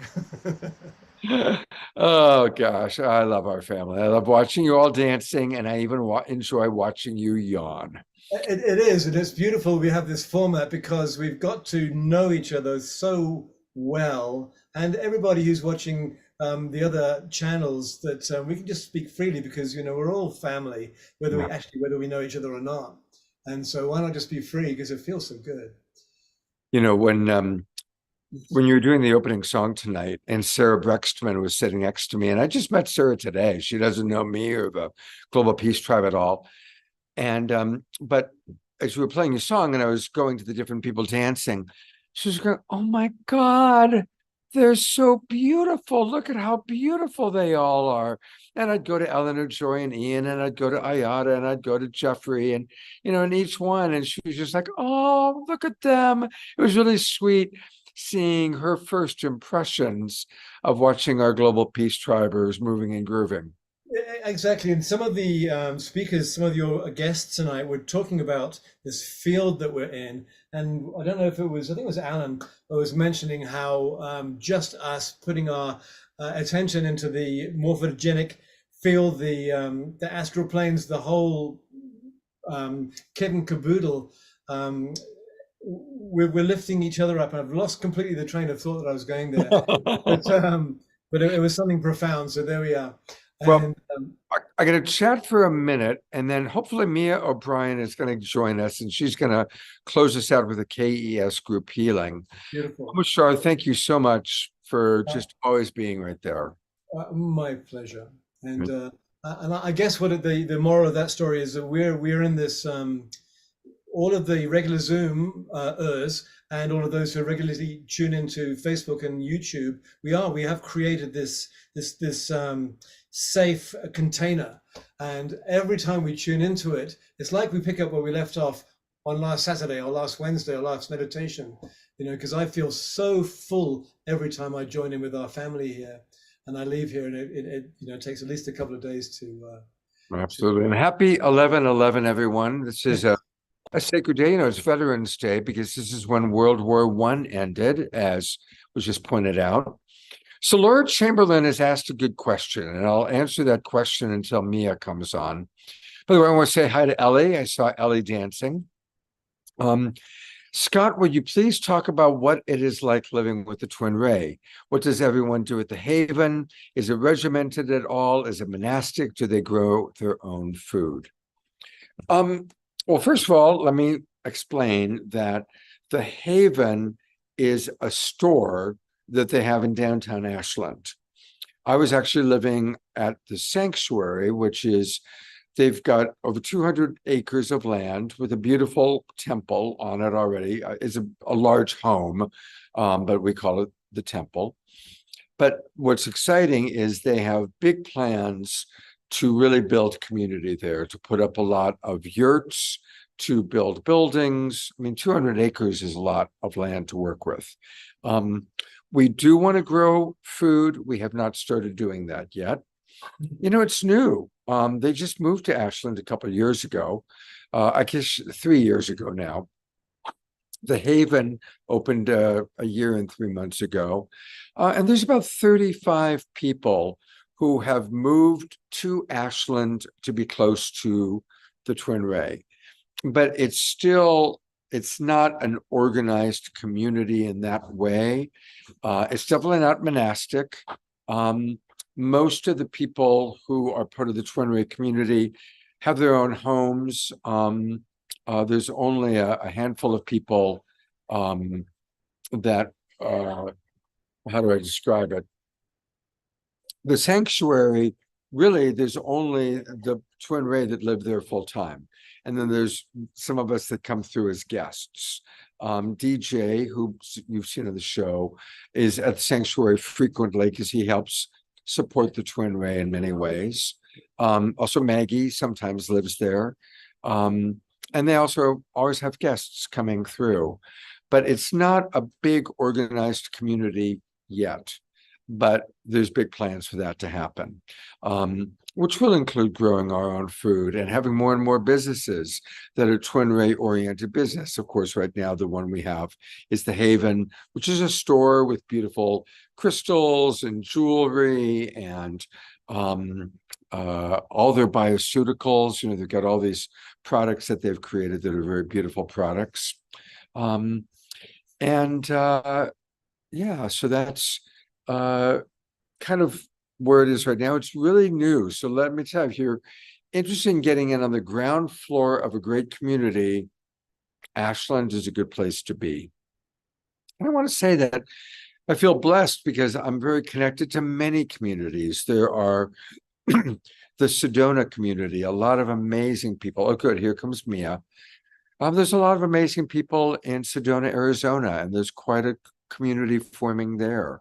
There's a wonderful community in Asheville, North Carolina. There's a wonderful community in Austin, Texas, and down in San Diego, Encinitas area. So there are communities popping up, you know, peaceful places. Mark Janisowski points out about San Diego and Encinitas as Yogananda's chosen home. So, you know, we're finding each other, and we're going to find the places, the pockets, the peace pockets where we will land. I see that Mia O'Brien has joined us. And so I'm going to, in a moment, kind of turn things over to her. Looking ahead to next week, on Wednesday night, the theme is We Are Agents of Change. And we've got two beautiful guests that have both been on my show before that I wanted to really go deeper with. And so Lori Spagna, and then Catherine Bird. You just saw Catherine Bird on the show a couple of weeks ago. So that's going to be Wednesday night's show. Mia, we're not seeing you. There she is. Great. Her camera's on. And then next Saturday night, a week from tonight, I'm going to be collaborating with Jennifer Hill again. You all know Jennifer Hill. She's been my co-host 3 or 4 times, not for a while. And we're doing a show all about resilience. She's got Roland McCleary, who is the president of Heart Math Institute, will be joining us, and several other amazing. Jennifer always gets amazing presenters. So that's going to be next week's show. All right, everybody. Thank you, Omashar, for the beautiful songs. Thank you, everybody, for participating. What a fun show. The Twin Ray, Geraldine Orozco, JJ and Desiree Hertok, Sarah Brextman, I'm forgetting, Daryl Anka, Bashar. Oh, what an amazing, Shelley Reef. What a really fun show. And as you know, we now, on every Saturday night, we complete our show by bringing in one of the people who are at the master level of KES Group Healing. And I'm going to bring on right now Mia O'Brien. Mia was our very first person to do a KES Group Healing. And before we go into that, I know she can't say much, but Mia has been traveling on the same jet with the Beloveds to Mexico and multiple countries. I can't even say all the countries, but I can say 5 countries in, I think, 2 weeks. So what's that been like for you, Mia, traveling with the Beloveds and just this amazing global peace tour? Yes, Scott, and that's exactly what it was. It was a beautiful peace tour. It was meeting so many beautiful people that are doing the same thing that all of us are doing, and doing it in a collective way, doing it in a unified way. And when you bring these beautiful people together who really have the potential to take things to another level, to dig things deeper and begin to now merge and unify and collectivify and energize. It's beautiful. It gives me hope that I've always carried in my heart. It gives me even more faith for all of us doing the work, and definitely the ramifications that will have on not just all humanity, but all sentient life. So it's been beautiful, and I look forward to the next mission. What's it been? I mean, certainly it's, you've already said it's brought you hope. How about just your own personal evolution to be with the beloveds in such an intimate way for 2 weeks, and then to see all the powerful interactions? How has that impacted you personally? Yes, because you get to, you get to see things on so many levels. You get to, be in that space and time of being just very intimate, one-on-one and informal, yet very focused and very driven. And, it's also very fast paced. It's not like, you're just going around and having, a grand old time. There were many situations where it was very serious, very focused. And so yeah, it can be taxing physically. But at the end of the day, you always have to remember that in those circumstances, that's where you really stand in your mastery, where you're able to hold this peace within, this stability within when there's chaos around you, a lot of chaos. And so it's beautiful. It's what all of us are aspiring to do now, is to really hold that strength and that mastery and that peace and that love within, so that is what is being magnified out, not being a part of the chaos that is potentially around you and being reflected. Beautiful. Thank you so much. Are you allowed to tell the white olive oil story? I'm not sure about that. That's something that we will probably have to wait and check. There's many things that occurred on this trip that is not ready to be spoken into yet, because it's still solidifying, it's still anchoring in and integrating. And so it's really important to be in such precision and allow it to unfold the way that God wants it to unfold, and not our own wills. So one day I hope to tell you the story, because it's one of the stories of just pure joy, and these people who are doing this magnificent work that are so humbled and have no clue, honestly, no conscious clue. I'm sure they have at some soul level. They are very they are being completely assisted, but they're doing this really kind of unconscious, and so they don't know what the beauty that they're doing. And so as you interact with these individuals and you know what they're doing, you know what the outcome is, what they're doing, and they're just so humbled and not conscious of it. It's really just an amazing experience to witness. Like they don't know what they have. That's really the bottom line. Well, thank you, Mia, for just the beauty of how you hold so much. Your dedication, your devotion. You've been with the Twin Ray for a long time, one of the real original people. And I'm always inspired by you. I also will tell people, this is what makes Mia special. Now, it's really cool that she's so close to the beloveds, but the best thing about Mia is my dog loves her. Jazzy Bear, love Jazzy Bear. Jasmine Bear and Mia have quite a relationship. We do. Know that she can be this close to the Twin Ray and to Jasmine Bear. She's a very special soul indeed. Thank you, Scott, but I'm just as equally close to you. So I love you and I respect you, and I love you too. All right, I'm going to turn it over to you to take us on a KES?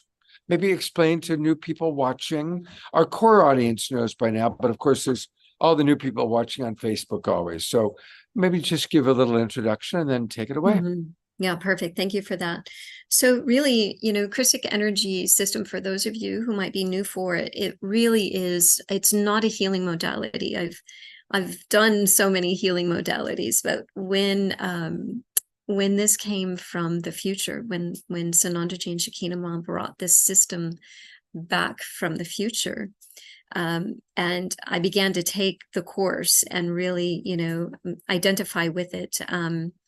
It was incredible. It was truly a remembrance for me. And so, I quickly, brought it into fruition and was able to work with it. And then, as you work with it more and more and more, I've done thousands and thousands of sessions, then it's really, it's so magical that when you can hold the frequency, we can hold a field of frequency, energy, vibration for groups of people to be able to just surrender and release and let go all of those things that are not, that don't serve them anymore. And, be able to watch the magic that happens with that, with your own souls, your own higher counsels, your own guardians, your own guides, and have that be overlit by these ascended masters and celestial heavenly hosts, and of course our beautiful Mother Earth and the solar system, the galaxy, the cosmos, and beyond, to watch the magic conspire in this unified field, in this frequency of all possibilities and potentialities, because there truly is no time. And so this is timeless. And to do it not only in this lifetime, but to do it with all of your soul lifetimes and aspects, all of your mothers, all of your fathers, all of your grandmothers, all of your grandfathers, your whole soul family tree, to be able to send that frequency in to ripple up and reverberate out everything that is ready to be let go and unidentified with, physically, emotionally, mentally, spiritually, and beyond. So this is the day. This is a beautiful 1111 portal. You can't make this stuff up. And this is a day to let go. This is the day to gift yourself this beautiful time to just open up even greater and allow the light to come even deeper. The more you let God in, the more you shine and let God out to all sentient life around you. So get yourselves very comfortable, cozied, wrapped up, however you like to receive your own gifts. And let's just go on a journey. Let's go to this space and time where you're not your body, you're not your mind, where there's only God and there's only love. There's nothing else. And so I always like to return back to the breath, because the breath controls the thoughts, and the thoughts control the words, and the words control the emotions, and the emotions control the actions. And so when you take it all the way back to the breath, you become still. You become timeless. You just be. Be here now. In this moment of stillness and nothingness. There's nothing to do. There's nowhere to go. Just letting all the thoughts go, all the words go.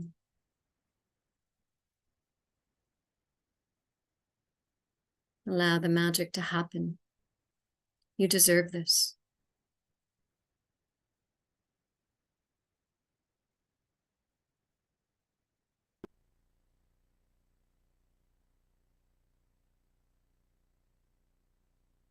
And so we're just going to begin to invite in all of these beautiful heavenly hosts, inner earth beings, our beloved Mother Earth and Gaia, beautiful queendoms and kingdoms and sacred directions, elements, forces, our beautiful souls and higher selves and councils and guides, angels, healers, our beautiful guardian animals. Let them all in.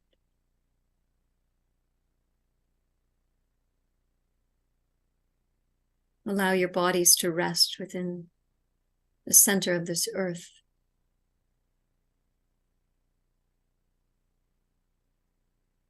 Allow your consciousness to rest within the center of the galaxy.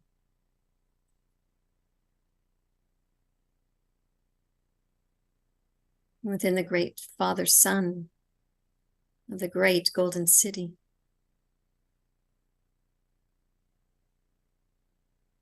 While you just be.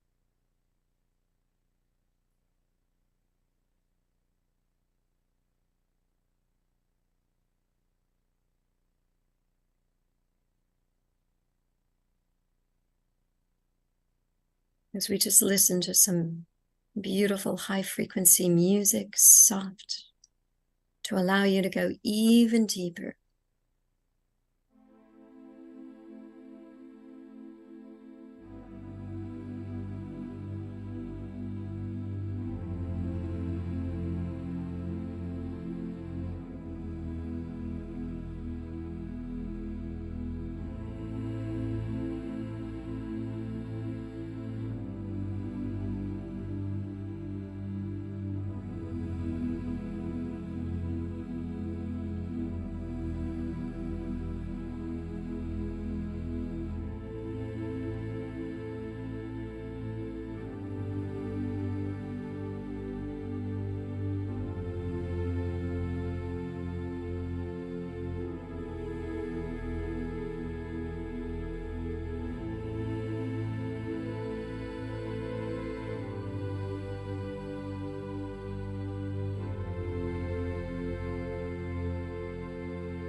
I'm just going to begin now to pour in this beautiful indigo blue ocean of light all the way down into the crown of your head, allowing it to seep into the master cell, going into each and every cell, this beautiful indigo blue ocean of light of God's selflessness, drinking it into every cell, drinking it into every organ, every gland, allowing it to pour through the blood, seep into the bones, and deep into the bone marrow. Allow it to cleanse the kidneys and cleanse the adrenals, allowing all of the fear, all of the stress, all of the anxiety to flow out, even greater, even more.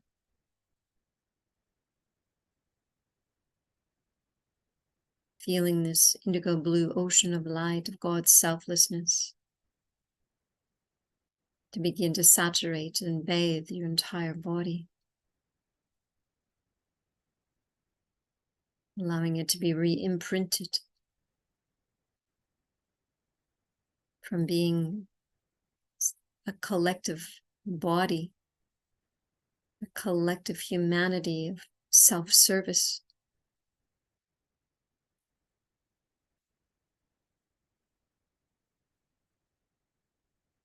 into unity, into serving the all, to serving God, into just being in service.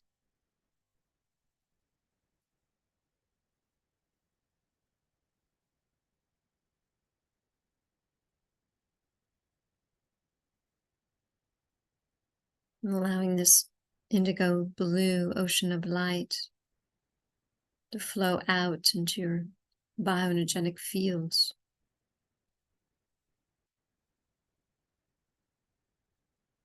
pouring through your physical body, your emotional body, your mental body, your astral body, your causal, Akashic body, all of your Akashic records and beyond.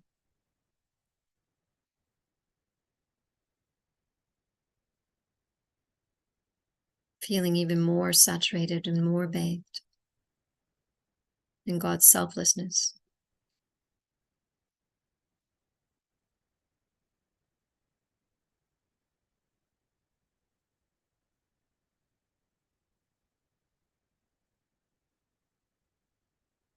Allowing yourself to feel the power that you have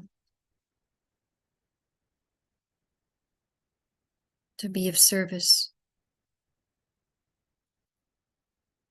in all your words, in all your actions, unraveling all of the mental thought processes, entanglements that keep you hidden, keep you small, binding you, attaching you to all that is not God, all that is not God's love, all that is not the freedom of God.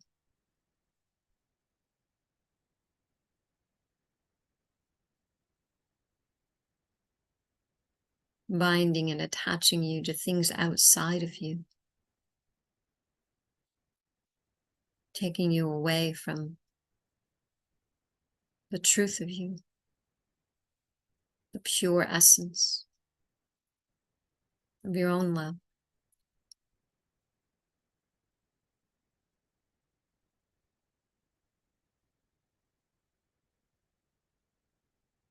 It is not selfish to be you, to take care of you, to focus on you,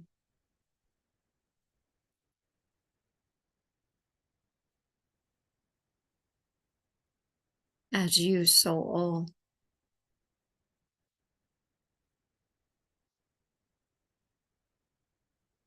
Drinking in this indigo blue ocean of light even deeper now.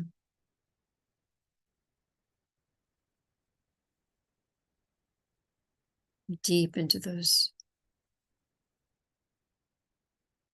areas within your body that try to convince you that you were worthless, unworthy, not belonging, feeling abandoned, not a part of, feeling shame, guilt, resentment, grief. As we make a special blessing for the beloved who lost their grandson.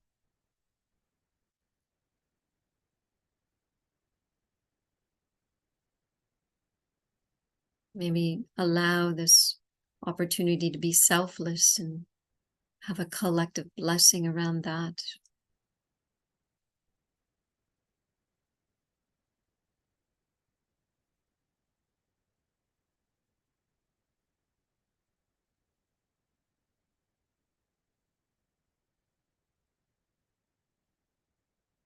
May each one of you and the collective all be so blessed in God's love, in God's grace, in God's truth. As we anchor this in, as we ground this into the divine ascended Mother Earth, the golden sun lines, the golden sun, the golden city, the golden template, the golden child, aligned with the Holy Mother, Holy Father God.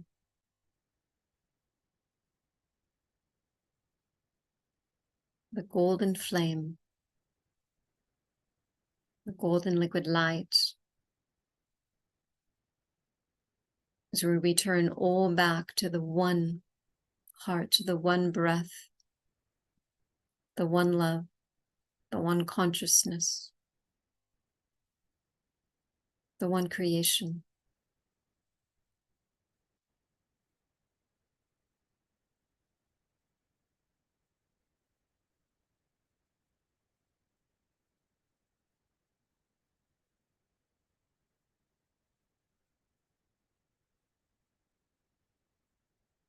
As we thank the Holy Mother, Holy Father, God of the Most High, as we thank our beautiful souls and higher selves, the higher councils, the guardians, the guides, the angels, the healers, the guardian animals, this beautiful ascended earth and Gaia, all of the inner earth beings, all of the heavenly realms that serve the golden age. How lucky we are, how grateful, how humbled we are for all that came to serve us. I thank each and every one of you for allowing me to serve. It is my greatest joy. I honor you and I thank you. It is done. It is done. And so it is. Amen.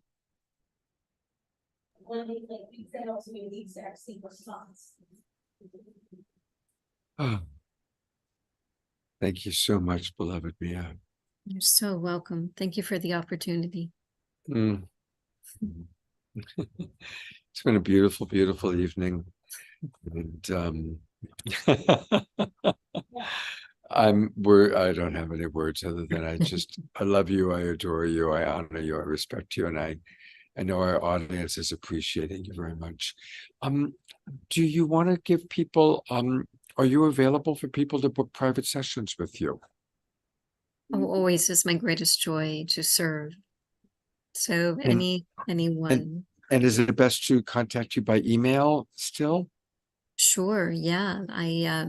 Probably the best email is O'Brien, so MOBRIEN 0369 @gmail.com. I get it right there. And I M- do, Yeah, I got it. yes, and I do see somebody who had mentioned that they integrated an ancestor. There were many ancestors that I experienced in this session. So thank you to all of the ancestors that came. And God bless the person who lost their grandson. Mia, thank you so much. Thank you, beautiful Global Peace Tribe. Those of you that are still with us, and I see almost everybody stayed with us, which was a good choice. I'm going to gallery review one last time. Good night, everybody. Have a beautiful sacred Sunday tomorrow. Remember, we can see the divine in all things, and that's a beautiful way to practice the sacred Sunday. And I'll see you on Wednesday night. Good night, everybody. Good night.